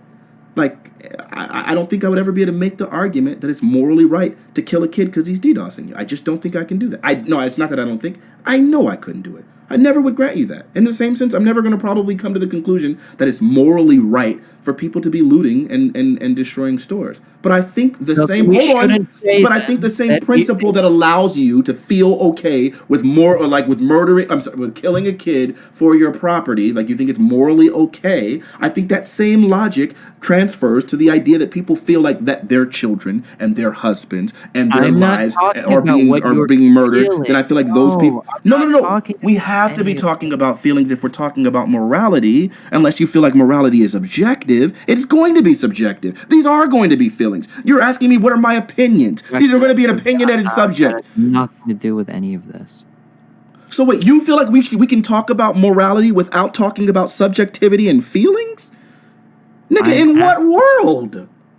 In the world where we're making deductive statements about morality that are independent of subjective statements. No, the deductive questions that you're asking already preclude so many subjective things in them. We're not talking about the deeper subjective. I'm not asking you questions about the nature of goodness. I'm just asking you what you consider to be don't stretch a it good to or that bad. degree. Come What? on, don't stretch it to that degree. Like, no, it didn't have to go that far back. Okay, But I can ask, if I were to ask you, is it okay to have sex with a 2-year-old? Are you going to sit here and give me platitudes about like, oh, well, I can't talk about that without getting into the objectivity and the subjectivity, blah, blah, blah. Or would you say, well, no, I consider that to be wrong? I would say that, but I would also say that it is my subjective opinion, and I wouldn't be able to say so objectively. I would still be able to make the statement. I'm not asking you if your morality is subjective or objective. I'm just asking you, in your moral system, what answer would you give? I would. Okay, so oh god, just go ahead and ask whatever question, and I'll try to answer it again. So, what was the question? So, is rioting, is the destruction ancillary businesses, okay, the destruction of unrelated businesses to the riots, is that a morally righteous thing to do, or is it a morally abhorrent thing to do? Is it right or wrong? I would say it is as wrong as destruction of the direct response. Why can't you just answer that question? Okay, so the answer. Is it right or wrong, It's wrong. to destroy businesses? It's wrong. It is wrong. It's wrong. Okay. In the same way, hold on. In the same way that if I feel like if police are tear gassing people, I would say those people acting violently against them are wrong. I don't believe two wrongs make a right. So this is where the conversation goes, right? Why didn't we just start off with you saying, I think rioting is wrong, and then bam, we're done? Because I think it's really reductive to just simply state rioting is wrong. Because let me explain. Because if you're only going to discuss the rioting, but you're not going to talk about the conditions that caused the rioting, and you're not going to talk about the continued injustice, the civil unrest, the systemic oppression. You're not going to talk about the violent actions of the police officers. Hold on. To only condemn the riots in that way, I think it's unfair. I think it's dismissive. We can talk about all of that. Okay. But in order to get to that, we need to figure out first if you think rioting is right or wrong, because that's going to influence the next step, the direction. Sure, it's wrong. But I thought I said that pretty early in the conversation, that I'm always going to say that these things are wrong, but I do believe that these things become understandable. And I was just trying to help you understand. I was trying to create a parallel. Do you think that I'm too much of a fucking idiot to understand that conditions can be created such that lead to protests getting violent? Do you think that I don't know that?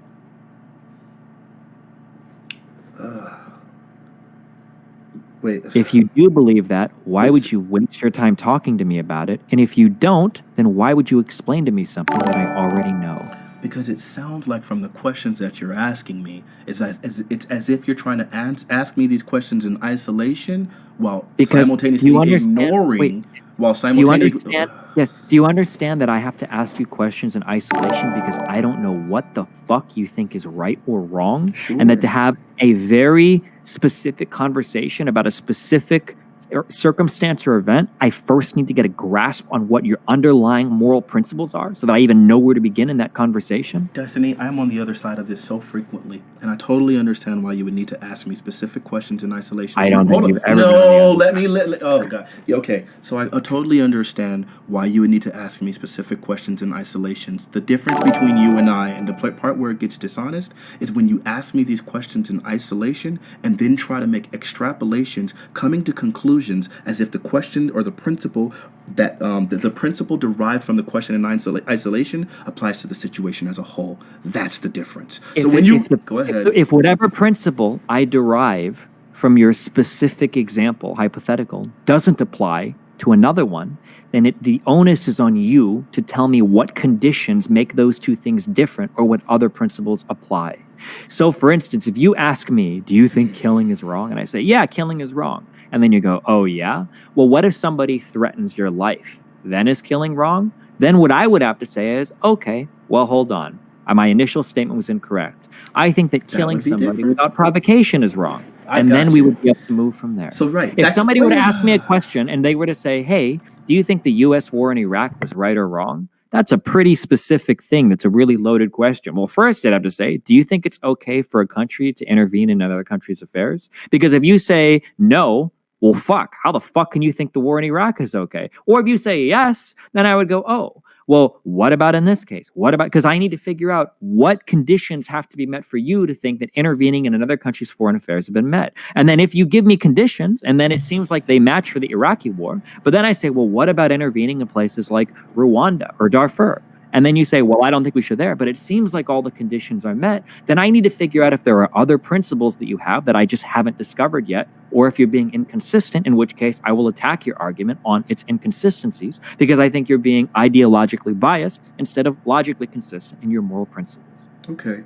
So listen, there would be a very big difference in the conversation if you were to say, hey, do you think killing is wrong? And I said, yes, I think killing is wrong. And then you said, okay, so you're saying killing someone even in self-defense would automatically be wrong. And it's like, wait, no. Like now you're adding in specific nuance, which changes the principle, right? So it would be one thing if you were asking the question, but it seems to me from the tone and the way you're asking the questions, you're not asking the questions honestly. You're not saying... No, I am. The reason why you ask more questions is to clearly spell out the But you're not asking position. Questions. You're making statements. No, you're not asking questions. You're making declarative statements that have the implication of the original question in them. Yes. So it would be one thing. So it'd be one thing to say. So you're saying killing in self-defense is wrong? What I'm doing is I'm asking you a question to try to derive a principle. Mm-hmm. Then I'm making a statement saying if you believe this principle, then you must believe this thing. And if you disagree, then you need to either clarify the principle or explain why that thing is not the same. Much the same that if you were to ask me, do you think killing is right or wrong? I go, killing is always wrong. And then you ask me another question, testing it. Oh, well, I was incorrect when I said killing is wrong. I don't actually believe that. I need to clarify. So it's perfectly fair for you to make a statement based on my explanation to force me to either modify my statement or accept the inconsistency and then go back and deal with that on my own. Destiny, if I asked you, so the person that completely ruined your livelihood after you exhausted all your options, you would say that killing him is okay, morally okay, and you said yes, and then I said okay, so it sounds like Destiny feels like when people wrong him, it's okay, right? And it's like no, wait, hold on, listen.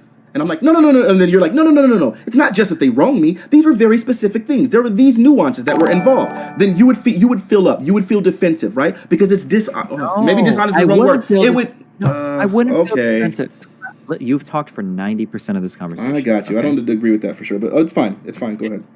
So what I would say is I feel if somebody is making a specific targeted attack at you that threatens your livelihood and you've exhausted all of your nonviolent options to make them stop, then at that point, you seem to be morally justified in exploring violent options. If you take issue with anything I've said there, then I welcome you to apply that to another situation to see if you can get me to recant something I've said or modify it further. Okay, go ahead. That's fine. So, all right. So at the end of the day, I think it's wrong to riot. I think it's immoral to riot, and I think it's immoral to murder the kid. I think it's immoral what the police were doing. All of these things are immoral. I believe in turning the other cheek. I don't think it's ever right. I think an eye for an eye is wrong. I think killing someone I think taking personal revenge on someone for killing you, I think that's just as wrong. However, I totally understand why these things would happen, and I would not and I would not vocally condemn the individuals who were to respond violently to someone who acted violently against them, and I wouldn't condemn them because I recognize that other people aren't going to all subscribe to my morality. Other people aren't going to act in the way that I act, and I think it's completely reasonable and sensible. And I think the idea of just condemning their actions while being silent or complacent with the situations that led to their actions, I think it's dismissive. Okay, then I have 3 questions for you. Sure. Is it sensible to be immoral? Is it reasonable to be immoral? And if you understand somebody is acting in an immoral manner, do you think it's immoral to speak out against it? Because you implied that you have all 3 of those principles in that last statement. All right. Is it sensible to be immoral? I think there is. Because you said that the people were acting in a sensible manner, Sure. even though you also agree that they were acting in an immoral manner. Sure. So is it reasonable to be immoral? Sure. Like an example of that, somebody raped my child. I think it's very reasonable that I would become immoral and want to do violent things to that person. So yeah, I would say that would be reasonable. Is it sensible? Maybe I don't know the exact definition of the word, but it sounds to me like I would agree with the idea that yes, it would be sensible for people to be immoral in specific situations given like certain conditions. Yes, I could see why it would be sensible for people to want to be immoral. Just like I would think it would be sensible. No, I think killing someone over DDoSing is a whole nother level. But yeah, I think it's sensible to be immoral in specific situations and reasonable to be immoral in specific situations. Yeah, I would say so. If you understand why somebody is acting immorally, Mm-hmm. you think that means that you shouldn't speak out against it? If I understand why someone's acting immorally, it's not that simple. Sure. Okay. This is that thing that's happening. I get it. Maybe I've just been really defensive. I got you. Hold on. Listen. I know, Destiny. Just let me finish a sentence so you can understand what I'm saying. This is that thing that's been happening earlier, and maybe I'm being a little defensive, right? Because I feel like I thought you were trying to frame my things, but it sounds like right now you're just asking me a question, so maybe that was unfair, the accusation I made against you earlier, that I felt like you were trying to frame or trap me or whatever with the questions and making unfair extrapolations. Now I understand what you meant when you said what you were saying. If you let me finish my sentences, bro, most of the time I'm trying to be decent and charitable, but I get it. Whatever. My point is, yeah, oh God, ask the question again. I'm sorry. If you understand why somebody is acting immorally, do you think you shouldn't speak out against it? Just because you understand why someone is being immoral, should you not speak out against that immorality? Sure. I feel like if someone is acting immoral in response, I think it's unreasonable and unfair to speak out on their response while being silent about the first action that caused it. Do you think... Okay, so then we can say simultaneously, riots are bad, but we should understand the conditions that bring about riots. Mm-hmm. We don't support riots. We can understand why some people might feel like they're pushed to rioting as a last resort. Absolutely. Is that okay? Sure. Okay. I don't think we have any disagreement there. There we go. Okay. Is there anything else you'd like to discuss, or are we good for tonight? I think we're pretty good. Oh, wait. There's just one final thing, right? I think you got really offended when I was saying things were theoretical, right? And I want to defend that statement. It should be pretty brief. But when I'm saying things are theoretical, right, I think the conditions that the systemic oppression and the conditions of racism that have negatively impacted my life and the life of my parents and the life of my grandparents, it is something that's very real to me. The profiling that I experienced in a police car, it is very real to me. I might be doing okay. My family is doing pretty freaking amazingly, considering the conditions that we were brought up in. I think God is good, and He helped us to rise above a lot of that stuff. But ultimately, I think it's not so theoretical for me, right? When my brother's being pulled over in his Caprice Classic and police are approaching him with guns drawn, or when every time I get pulled over, I'm put in the backseat of a car, it means a lot to me. When I'm fighting my own ideas, I'm fighting my own internalized racism and trying my best to ostracize myself from the negative impacts or implications of some of the racist ideology that follow other people, those things are very real to me. These are real, actual battles to me personally. So when I'm saying it's theoretical for you, I think you can't know the struggle. A thing that I've always admired about you is I've agreed with a lot of your arguments when you're arguing against racist people, people in like the crazy rights. When you're having those debates, I agree with a lot of your positions, and I think that it's important that these conversations are had. But I can't for a second think that it's not theoretical for you, because it seemed to me when you were defending the Kyle Rittenhouse situation, and when you were and you're decrying the rioting and the position, how volatile you spoke about the rioters, that to me seemed to me that you didn't truly understand. It seemed dismissive. It seems dismissive of the issues that happened with the rioters that led them to these situations. It seems almost dismissive of the continuous conditions. That's been my problem this entire time. Like while I've always been an extreme fan of yours, I mean, literally, there's no person in my channel that would ever say that I don't watch like literally all of your debates. They wouldn't say that I don't always like bring you up. I'm always talking about you very frequently. I think you're a great dude, but it's just dismissive. Tons about the wait. Do you understand that I've talked a ton about the conditions that lead to protesting and rioting?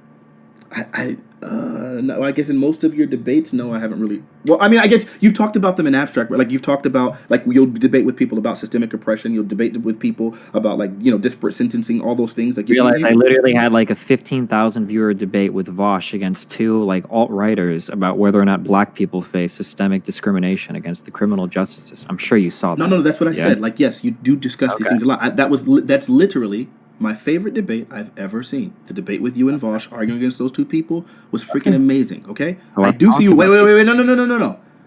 Talking about those things in isolation is not the same as talking about the protests as a direct response to these things, right? Because it could be one thing to say, like, hey, I think this guy's a scumbag. I think this man is a scumbag. And when a wife who's been being beat by this dude ends up murdering the dude and saying, yeah, I think murder is wrong, and then these two are not connected. It's one thing to talk about, hey, systemic oppression is real. It's another thing to talk about the fact that systemic oppression is like the direct cause of these. That was a bad analogy, but it's one thing to talk about systemic oppression. It's another thing to talk about systemic oppression as a direct cause of these riots. Have you heard me talk about, in regards to the riots, where I have specifically said multiple times that not only do I support the protests, but I support rioting against public institutions, that if you want to burn a cop car or destroy a cop building or whatever, you're totally within your moral rights to do so? You not heard me say that several times while talking about the riots or the protests? I haven't heard that statement, but I don't disbelieve that you've said that now that you've said it to me.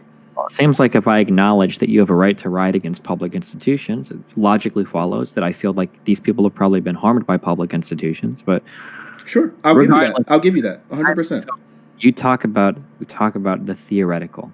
Mm-hmm. If you hear that your brother is getting profiled by cops, you feel like that's right or wrong. How do you figure out if that's right or wrong? I guess you would look at What goes through your mind? Like, just talk me through your I'm just curious. So I tell you, hey, your brother, cops saw him driving a car, pulled him over, and he asks him, show me your license. I think this shit is stolen. Do you think that's right or wrong? When I ask you if it's right or wrong, what does your mind go to figure that out, whether it's right or wrong? I would think if it's fair, if it's something that they do, like in general, if it was a random stop or whatever, and if it's random, like, then that would be fine. Like a random screening by TSA, even though I don't believe those are random necessarily. But if it's random, then I'd be like, okay, this is just a cop doing what he did. Or if there was some other cause that made him want to be suspicious, then I'd probably be like, okay, that's fine. Just because of the fact that I happen to know that racial profiling exists, I've been pulled over more time than I can count. I personally would think, man, this is wrong, and this is probably, though I can't say with certainty, this is probably the result of some sort of racist actor. It's probably the result of some sort of racial profiling, and that would be offensive to me. So okay, so that process that you're going through in your head, it's a theoretical process. Yes. It's a theoretical cognitive thing. Yeah. There's nothing wrong with that. It doesn't devalue your argument or make it bad. Of course not. I'm not saying that you having a theoretical concept is wrong. Hell, we need allies, right? Like, and I feel like you've been an ally in a lot of ways. A lot of these things, when you start talking about politics and like the larger picture, they're all the vast majority of them are going to be theoretical. The difference between the theoretical and the real life experience, and I get that this is anecdotal, but the difference is the real life experience that you're dealing with, having confronted the issue and having been a direct victim of these issues, it's wholly different. If you think that you can truly encapsulate the entirety of this problem in your mind and truly understand it fully, I just don't think that's realistic. Do you think that's unfair? Well, my goal isn't to truly understand every in and out and every Of course facet of the not. You experience. couldn't My goal possibly. is to understand the general conditions that create these things and then try to understand reasonable policy positions that would address and fix the material issues that cause these things. Of course. But then, if that's the case, I don't think it's wrong of me to point out the difference between the two of us and that it is theoretical for you. You can have the conversation, and at the Sure, end of the but it's day, just some weird gatekeeping thing that doesn't really advance the conversation meaningfully in any direction. I don't know. I think it doesn't. It's not necessary. Well, I wouldn't make the Like, argument. imagine if we're having a conversation on how to fix the issues in the black community or some shit, or what can we do to make things, and then you're like, by the way, Destiny, just in case you forgot, you're white. Right. Like, That would be yeah. really stupid. The difference is I didn't just interject that for literally no reason. The reason why I interjected that is because I recognized that there was some dissonance in your argument that you had with Bobby Fino, and in that argument, I recognized why that dissonance was because it wasn't something. Dissonance do you think I had in my argument with Bobby Fino? God, that could be a whole other conversation. But one of the things you specifically mentioned was that Black Panther showing up with guns was necessarily provocative, and then and it was provocative. And then later on, you said that Kyle Rittenhouse showing up with a gun was not provocative. You said Black Panther showing up with guns escalates the situation and comes off as provocative, and then you said, No, wait. Two very different things. "I got So you." what I anytime, and I specifically said in my conversation with Arian, I said both times that I support the Black Panthers doing it, Yes, you and I did. support Kyle Rittenhouse doing it. And I said for both of them. I said that anytime you show up to anything with a gun, you're kind of escalating shit. The militia did that showed up with the protesters, and the Black Panthers do when they showed up. That's all I said. Yeah, but so even though you said you support both of them, you said one of them was provocative and escalates the situation, and one of them didn't. No, I'm pretty sure I would have said both of them are kind of provocative. Now, if No, he was you asking me definitely specifically, on like, multiple occasions said Kyle is not. You said that he was not provocative by showing up with well, like with guns.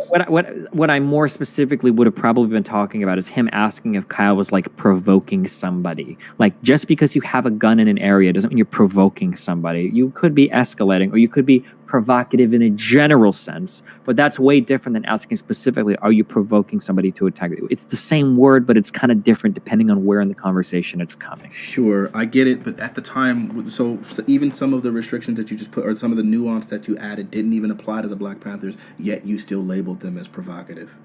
I know what I would have said. did. I don't know. I don't know anything about, specifically about any shootings related to that. I couldn't even say that. But you Like, said the words like verbatim. Like you said, Black Panther if I showing up would with have said guns anything escalate the verbatim, what I would situation have and said comes is off as that like provocative. both people showing up like are kind of escalating the situation. Or if you consider open carry to be That's not provocative. what you said because you didn't. Oh God. So I don't know. Yeah, I don't know. I don't.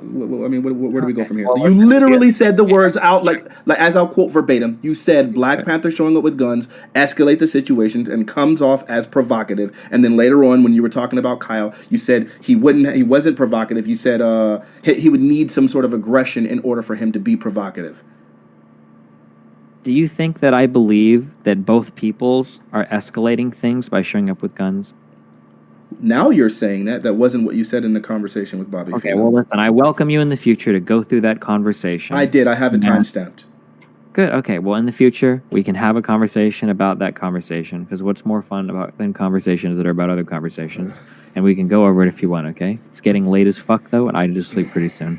All right, bro. Listen, I'm still a humongous fan. Sorry conversations got heated. I wasn't trying to attack you. It's just, it is what it is. Like, this is just the way I felt. I felt particularly upset. Yesterday, I watched this video of this Louisiana cop, I believe it was, or Tennessee cop, who shot this dude who was in handcuffs, said that later on that he had a gun on him, even though the guy was very clearly in handcuffs, and he was trying to tell him to put his hands up or whatever, but the guy couldn't because he was already in handcuffs. Then he plants a gun on the guy. There's video evidence of it, and the guy is literally dead, and I saw the video, and it like really, it bothered me. I don't see a lot of deaths. I try my best to avoid these kind of videos. I don't watch the George Floyd video all the way through, but seeing that invigorated this idea in me that people are going to protest and this sympathy with these individuals. Not that I would ever advocate for it, but the sympathy is obviously going to be there because it does directly affect my progeny. That's why I wanted to have this conversation. Cool. I saw a video a few days ago of a guy just running up to an LAPD cruiser, then pointing a gun inside and shooting 2 cops, and then running away for it. So yeah, do you know the backstory in that? Did you know that the well, I guess I'm not positive of this yet, but the circulating story is that the female cop that was shot in that scenario had just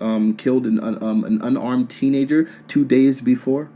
Oh, no, I'm sorry. No. A cop had shot an unarmed teenager 2 days before, and then a video began circulating by the female officer who was killed. Not that I would ever advocate for this, but a video was circulating by the female officer who, I guess she was standing over the body and laughing. This is a story that I've heard.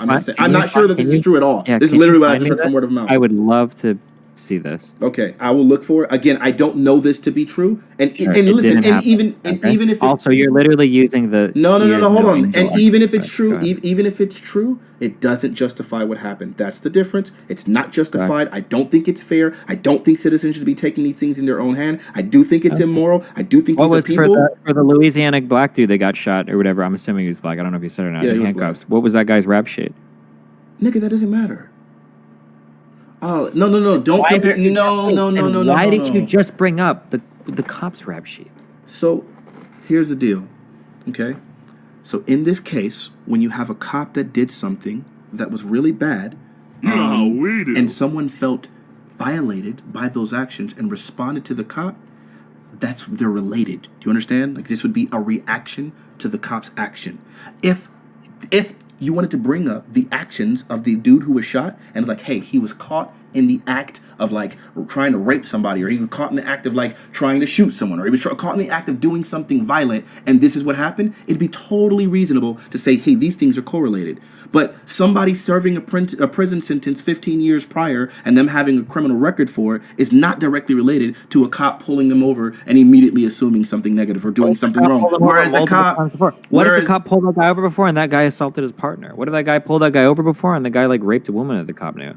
Okay, so you just get you get someone, you get the direct response to something. Thank you. You get a direct response to an action by a person versus just the indirect, extraneous past of another individual, right? These are very different things. And what you just tried to do, what you just tried to do is you tried to paint these things as similar as me just like reading someone's rap sheet. The difference here is...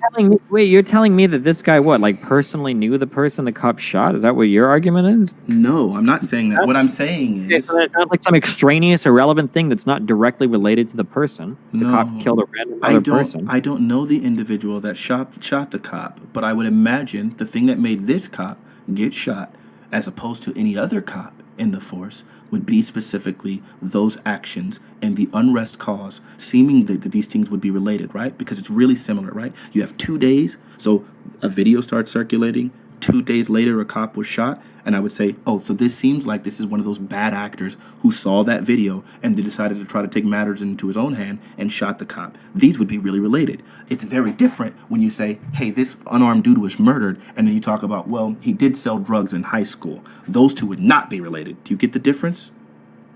Sure. Okay, so you're trying to make these things... We don't know if the guy that was being arrested before by the other cops has some personal relationship with the cops. You don't know that. He could. And you're very quick to assume that other cop that was shot for no reason in the head, like, did some horrible thing. You're very quick to assume that. Destiny, these things are just not the same, and I think you know it. Come on, man. Look, in both cases, I'm condemning both people.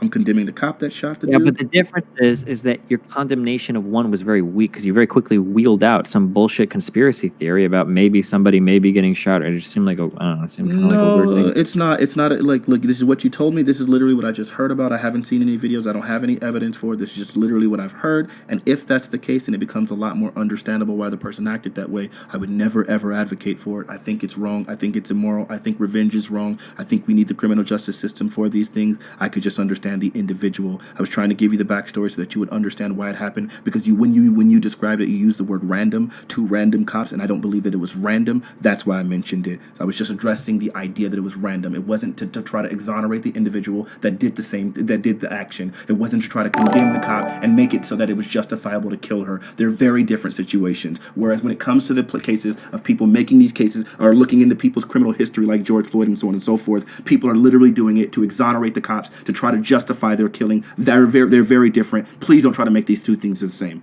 I know you can logically follow why they're different. Gotcha. I've explained it pretty This clearly, is a quick right? thing. I looked up a PolitiFact. Your statement: the same deputy who got shot through a draw in Saturday's shooting is the same officer seen on video laughing and smirking at the scene of security guard Andres Guardado's death after he was shot and killed by LASD officers on June 18th, 2020. This is just a false claim.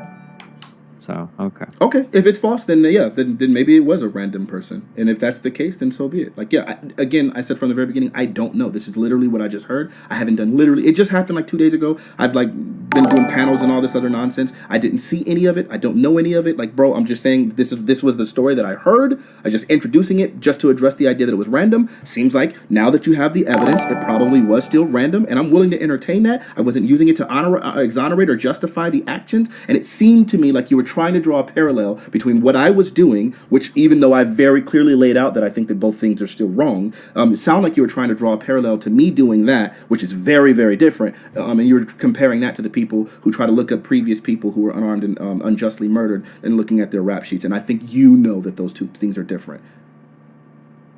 Okay. All right, bro. Good talking, man. Love you. Okay, have fun. Be careful. Have a good day. Man, that was kind of frustrating. Yeah, man, dude. Look, at the end of the day, I'm a Destiny fan, man. I really, really, really, really am. I really, really, really am. And it sucks because I have to say that in this context. And I guess most of the time you kind of feel like if someone is over and over and over again telling you like, hey, I'm a fan of this, or hey, I believe this, whatever, then maybe there's some like it might not be 100% true. But in this case, specifically when it came to Destiny and the Kyle Rittenhouse situation, I felt like he was 100% wrong. And I think also when it came to like his stance on that statement about like mowing down the people for the riots, whatever, I thought that was wrong. I didn't have the rest of the context for it, but it sounded to me like I should have brought this up. I hate everything in life. Because it sounded to me like his justification for the statement was because it sounded like he was dismissing that it was like wrong because he was saying like no, but I said they're stupid, and I think that those 2 things are disconnected in the same sense that I can say I don't think that this thing is smart to do, but I think it's justified, right? Like a good example of that would be, and Gambit, can you come in the car, bro? No, it's not that answering yes or no is not so easy. I did it repeated. Nigga, come in the call. Come in the call. Yeah. We can have this conversation. That pissed me off. I was reading that in the middle of the conversation, and I had to sit there and constantly try to focus away from it. Yeah, bring it. Let's have this basic conversation. Jesus Christ. Yeah, I'm an open mouth.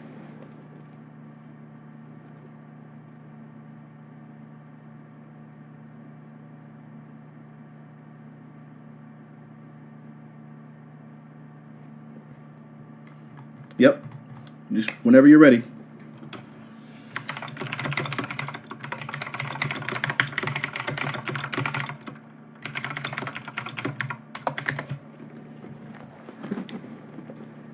Yo, can you hear me? Yeah, I can hear you perfectly fine. Hold on, let me pause your screen because it's gonna be doubling up. Sure. You hear me now? Yep. Is it not echoing? Nope. It shouldn't be. It's not. Okay. Yo, bro. You did so much me, bro. And you made me mad, bro. Like, I was real life mad. I was real life in the comments pissed. Like, I was real pissed. Of course. Just like I'm pissed right now. Go ahead. I feel like you had a conversation that was less about statistics, and you noticed how complicated it is to deal with some questions. And you thought about how... I shouldn't have did this. This is bad. Go ahead. Sorry. Keep going. Yeah, and I think you felt like you even said, you felt like he was framing things in a way that you felt was dishonest. Okay. And I sympathize with that. I understand it. I know you hate every moment of this, but that's how I felt sometime, bro. No. Like, So here's the difference. Nope. Literally what you're talking about and what I was talking about are two totally different things. Your experience and my experience were two totally different things. You see, the problem was Destiny didn't keep accusing me of not answering questions. He would answer questions and I'd say yep, or I'd say nope, or I'd say whatever, and then I would give my explanation almost consistently. We could go through the VOD right now. Most of the time when he would answer the questions, I would answer the question and then I would go on. In fact, one of the times I was really frustrated because he asked me a bunch of questions and as I consistently went down the questions, I'm like, fine, I'm going to grant you this, but fine. And I kept doing that and I kept going down the conversation and answering it. And then he took the hypothetical and tried to apply it to a real world situation. And then I called him out on it. And then my defense in that point, or the reason why I was so frustrated and the motivator for my consternation in that specific situation was because I said, man, I granted you this. I answered all your questions. I just keep answering all your questions. And you came to this hypothetical. That's the difference. You won't even answer the freaking question. I'll answer you a direct question, yes or no, and you won't answer the question. That's what happened consistently, bro. I'm positive of it. I'm positive of it. That's why I'm so frustrated. Don't accuse me of that because I answered his questions. I'm always responding directly, listening. I'm literally trying to incorporate the words he used into my explanation. Don't accuse me of that nonsense. That's just not true. Listen, bro. Listen, I can promise you, if you go look back at me in the chat and you go look at the chat, I said yes or no at least like 4 or 5 times tonight. I said yes or no, yes or no, yes or no. You can. I don't care, nigga. I don't care about what you're asking me. Well, I'm not having a conversation with you. Destiny was asking me questions, and I was answering the questions, and then going forward. So I don't care about what you were asking me. God. This is the other thing I was upset about. When you get mad at me, all of a sudden you yelling. When Destiny tell you, "Hey, chill out," you know what you say? All right, yo, let's laugh and let's chill out. When I tell you chill out, oh, you gaslight me. We can get off the phone if you're gonna gaslight me, blah, blah. That's what you do. So you act completely different. No. So the very big difference between you and I is because we've had conversations where I've been calm and I've like been talking to you like really whatever, and then I've had the difference. You know what the biggest difference is? Do you remember how many times I said in that conversation, I don't want to have this conversation anymore. I want to be done. Do you remember how many times I said that? And you kept going and pressing and pushing, and I'm like, bro, I really don't want to have this conversation. I'm done. I'm over it. And you kept pushing and pushing and pushing, and before long we had an 8-hour conversation that I wanted to be done with at 2 hours. You want to compare these two and say it's the same?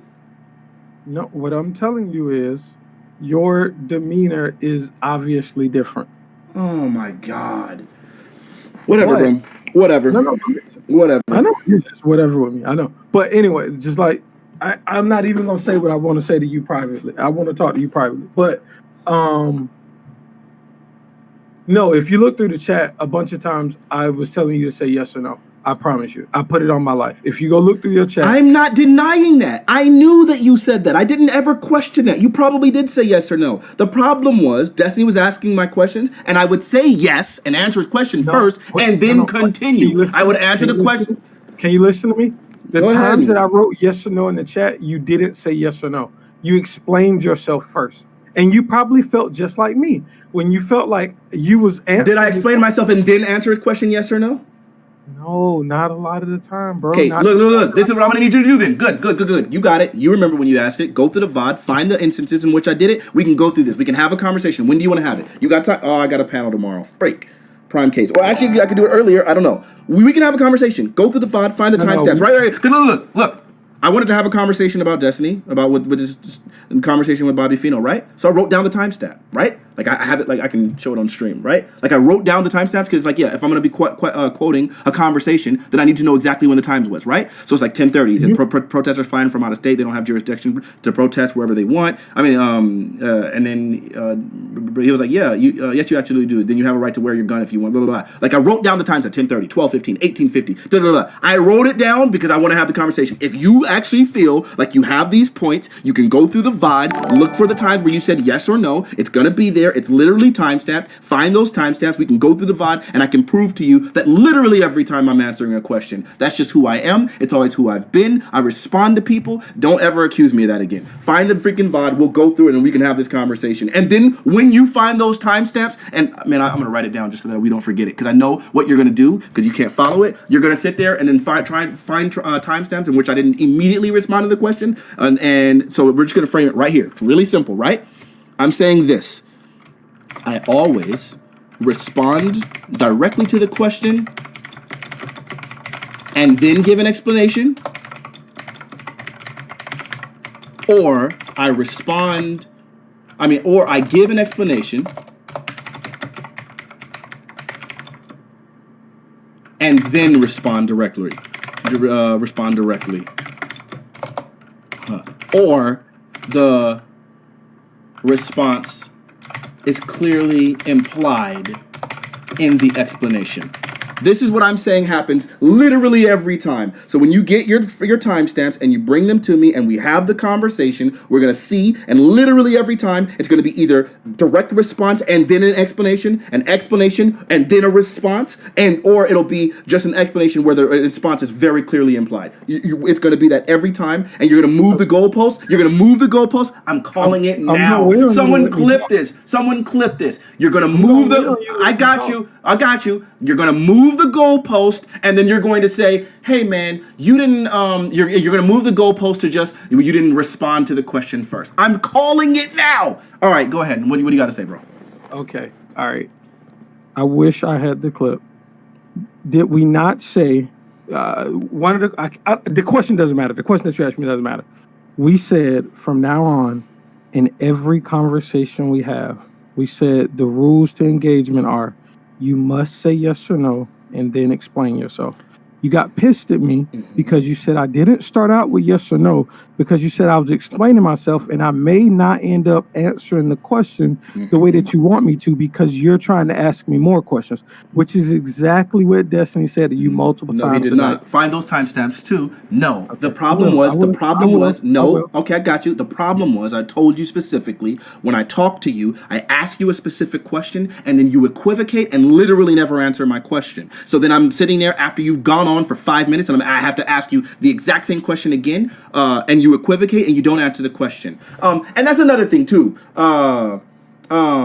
Find me another. There was a point in the conversation where he was like, "No, I asked you for a principle and you didn't give me the principle. I'm willing to bet money he did not ask me the principle. He kept asking me specific iterations and specific applications of the principle. He never said to me. Hold on. He never said to me, "Hey man, just in general, what's the principle that allows for violence?" Because if he did, I would have asked that question. He kept saying, "Well, okay, so if someone does this, would that allow it? If someone does this, would that allow it?" There's a very big difference between asking an open-ended question and then just asking a specific question. Had he asked me the open-ended question, I would gladly grant him exactly what the principle is and try to buckle down and lock myself in on the principle. But he didn't ask that. He didn't. And when he finally did, then it took me a second and I was like, okay, let me think about it. And then I gave him that. I wouldn't run from that. I've been. Oh, is this an example? Oh, BB Hoods found a clip. Let me find one. No, we got a clip. Listen, I'm saying this. No, I've been trying to stop you because I don't even know the situation you're referencing. That wasn't directed at you. That was directed to the chat. Go ahead. What were you saying? That was directed at you. But yeah, I'm sorry. That was rude of me. It's just that it just came up to me right now. It was tangentially related because you were referencing the chat and some of the things that happened in the chat, and that was all. But go ahead. Oh, you talking? Okay, got you. Yeah, okay, got you. I thought you were talking to me, and I'm like, dude, I have no recollection of what you're talking about. That was in the Destiny conversation. He was like, he kept asking me like specific iterations of something, and I kept answering the questions or whatever, like debating with him. And then later on, he then stops and accuses me and goes, "Man, I've been asking you for a principle and you refuse to give it because I'm trying to find out what you believe." Remember how like when we had the Hassan when I was like, we were looking at the Hassan conversation, and I was telling you like how he's asking him specific yes or no's and he won't answer it because he's trying to get to a principle. Do you remember that? In the same way, when he was asking me, he was asking me specifics, like if a person does this, is that okay? And then it was like, okay, sure. If a store does this, is this okay? Sure. Well, I've been asking you a principle and you've never given it. It's like you never asked me an open-ended principle question because I can answer that. Like there's a very big difference between a yes or no, which would be like an interpretation of an application of a principle and an actual principle. So there's people in the chat that have a clip of you not answering, but he said he's banned, so he can't clip it or something. He said he asked you at 11:55:10 in the VOD. I can't clip it because I'm banned in his chat. I don't know if he's talking to me or you, but. Sure. I don't know. Maybe someone else created a new account. I don't know what the big to do, but yeah. Ultimately, let me watch this clip really quick. Let me see. Yeah, I don't know. Respond directly to the question. Oh, you made the clip of that. I got you. Thank you, Andy. It's gonna come back, bro. I'm not psychic. I'm just observant. Oh my lord. I'm willing to bet large amounts of money. Holy smokes, bro. This is so wild. Like, okay, look. Like as I was saying before. I'm a humongous fan of Destiny, right? Like, there's not... Gambit, do you remember when we first started talking and I was telling you like, yo, man, there's a guy, Destiny, you should check his videos out, right? Do you remember that? And I told you he was really smart, he was really big. No, I'm not saying you disagreed. Jesus Christ. Okay, gotcha. Nigga, okay. What's happening? I don't know, bro. Like, I feel like you going off a lot, and I don't know if you're going off on me. I don't know if you just expressing how you feel, blah, blah, blah, right? Jesus Christ. So look, it was frustrating to me. One, I really don't like when people accuse me of being like accuse me of things that I know that aren't true. And for me, revisiting things like multiple times really does bother me. So like you'll see if we debate about something and it's like, hey, and I'll tell you like I don't want to go back over that. Matter of fact, you've experienced that, right? Where I've said like I don't want to go back over this again. Like I don't want to talk about this, right? Because we've already talked about it. And it's like nope, I don't want to do it. Because if I feel like I've already used as much brain power as I can and it's gotten me no results, I don't want to revisit something, right? And normally that creates like a volatile response from me. And then on top of that, like it's like, oh God, I'm in a situation where I have to be pretty constrained, right? Because I don't want to just come off as disrespectful and so on and so forth. And all that's pent up. Everyone knows I get pretty volatile in general when I talk. But I know if I go volatile, then most of the time, then it's going to just degrade the conversation. We're not about to have like some long-term debate, whatever. So it's fine, right? Like, but in general, like on the podcast and on the panels, I'm typically pretty chill, right? But it's just dealing with that and the frustration, again, the personal thing, like the way this situation feels, the helplessness that accompanies when you recognize this police reform bill just is dead in the House and dead in the Senate, and you know nothing actually is going to change. Like that is miserable. I want kids, I want a family, I want a future, and I recognize on a regular basis these things are going to be impacted by the oppression. I'm doing really freaking well, right? So it's not like I'm sitting here some miserable person that's, oh, woe is me, the system is terrible. But I do know that I'm probably going to eventually have to have the conversation with my child about his humanity, about when someone calls him the N-word, about how he has to not let that not internalize that. That's a real thing. It's a real thing when I'm like driving down the street, the fear that if I get pulled over, things can go really ugly. Like that feeling is there. That fear is actually there. The recognition that my parents' house has not been appraised at the same level as some of their white counterparts, even though the house is freaking ridiculous, that is actually a problem, right? The recognition that those loans, the loans that my parents qualified at that point, we now know were predatory loans that happened. There was a lawsuit in the freaking government because of the fact that a whole bunch of banks were giving out predatory loans and giving out worse loans to people, even to black people, even though they had better credit scores. They had better credit scores and higher income, and they were still getting worse loans. Like that's been happening. I know that my parents are the victims of that. My grandmother lived in a segregated house. Thank God my grandfather had a good enough job, paid that house off. But I recognize the system and how it's affected people, and you have a total different success rate. You got Twitch, which is a completely white platform. I can't say completely, but it's predominantly white platform, and I recognize for me to be successful in this platform is a total different game. I got to work 10 times as hard and be 5 times as good as everyone else in order to be successful on that. I feel like that across industries, bro. Of course, in every aspect, when it comes to hiring, when it comes to promotion, when it comes to literally every aspect. So then at this point, the conversation is particularly harmful to me. It is particularly hurtful. It's an emotional conversation. And I'm one that typically deals with logic and reason and rationale. But at the end of the day, I'm recognizing on a regular basis, I'm denying the emotional components in these conversations. I'm constantly ignoring it and just trying to focus on the logical and the theoretical. And at the end of the day, when this conversation goes south and some person is just going to go ahead and maintain their position, we stay in the same. And that means my kids are going to deal with that and so on and so forth. So it's a problem. So it is hard not to be volatile in that. And it's like, oh, wait, chill, calm down. It's like, nigga, hold up. Like, yeah, you can calm down in these situations because it is just theoretical for you. It is really important to me. It really is impactful to my life and my livelihood and the lives of my parents and my siblings. This stuff matters. So it's much easier for some really talented, really smart white dude on a very successful platform with a lot of wealth to chill back and be like, hey, calm down, hold up, this is just a theoretical conversation. Of course! God. Yeah, I feel you, bro. I mean, bro, like, even with, like, Philando Castile died in what, May 6, 2016. A week after that, I was chilling in the car with my daughter and got stopped by a cop that was itchy. Like, so trust me, bro, like, that's why I'm emotional about the shit. Like I got 2 kids, bro. Like my daughter's gonna be 5 next year. Yeah. Like I'm gonna have to start having these conversations with her. So trust me, that's why I'm emotional a lot of time in conversations. So like, don't think it's lost on me that I don't think we got to deal with stuff out here. Like, yeah. I mean, I know you agree with, and that's what I was saying from the beginning, man. I know we agree about so much. Like, even though we found the areas of disagreement, like, and we have quite a few, ultimately, man, you and I, we do agree, like, about a lot of stuff. And I respect the fact that you're like a successful black dude coming from like an impoverished neighborhood or like area. Like, you're doing well for yourself. Like, I respect all of those things. It's just I don't know. I just think, like, right now in the wake of this conversation, like, bro, I had like dang near a breakdown yesterday. Like, watching that video, I shouldn't have watched it. Oh my god, Yeah, dude, the dude's yeah. So watching that video, it's it was tough. hurtful, man. Seeing it, it's hard not to internalize that stuff, right? It's hard not to look at that and not see you, right? When that dude was hung, like in Lancaster, in Palmdale, nigga, that's literally less than 10 minutes. Right now, I can get in my car and get to that place where that nigga was hung.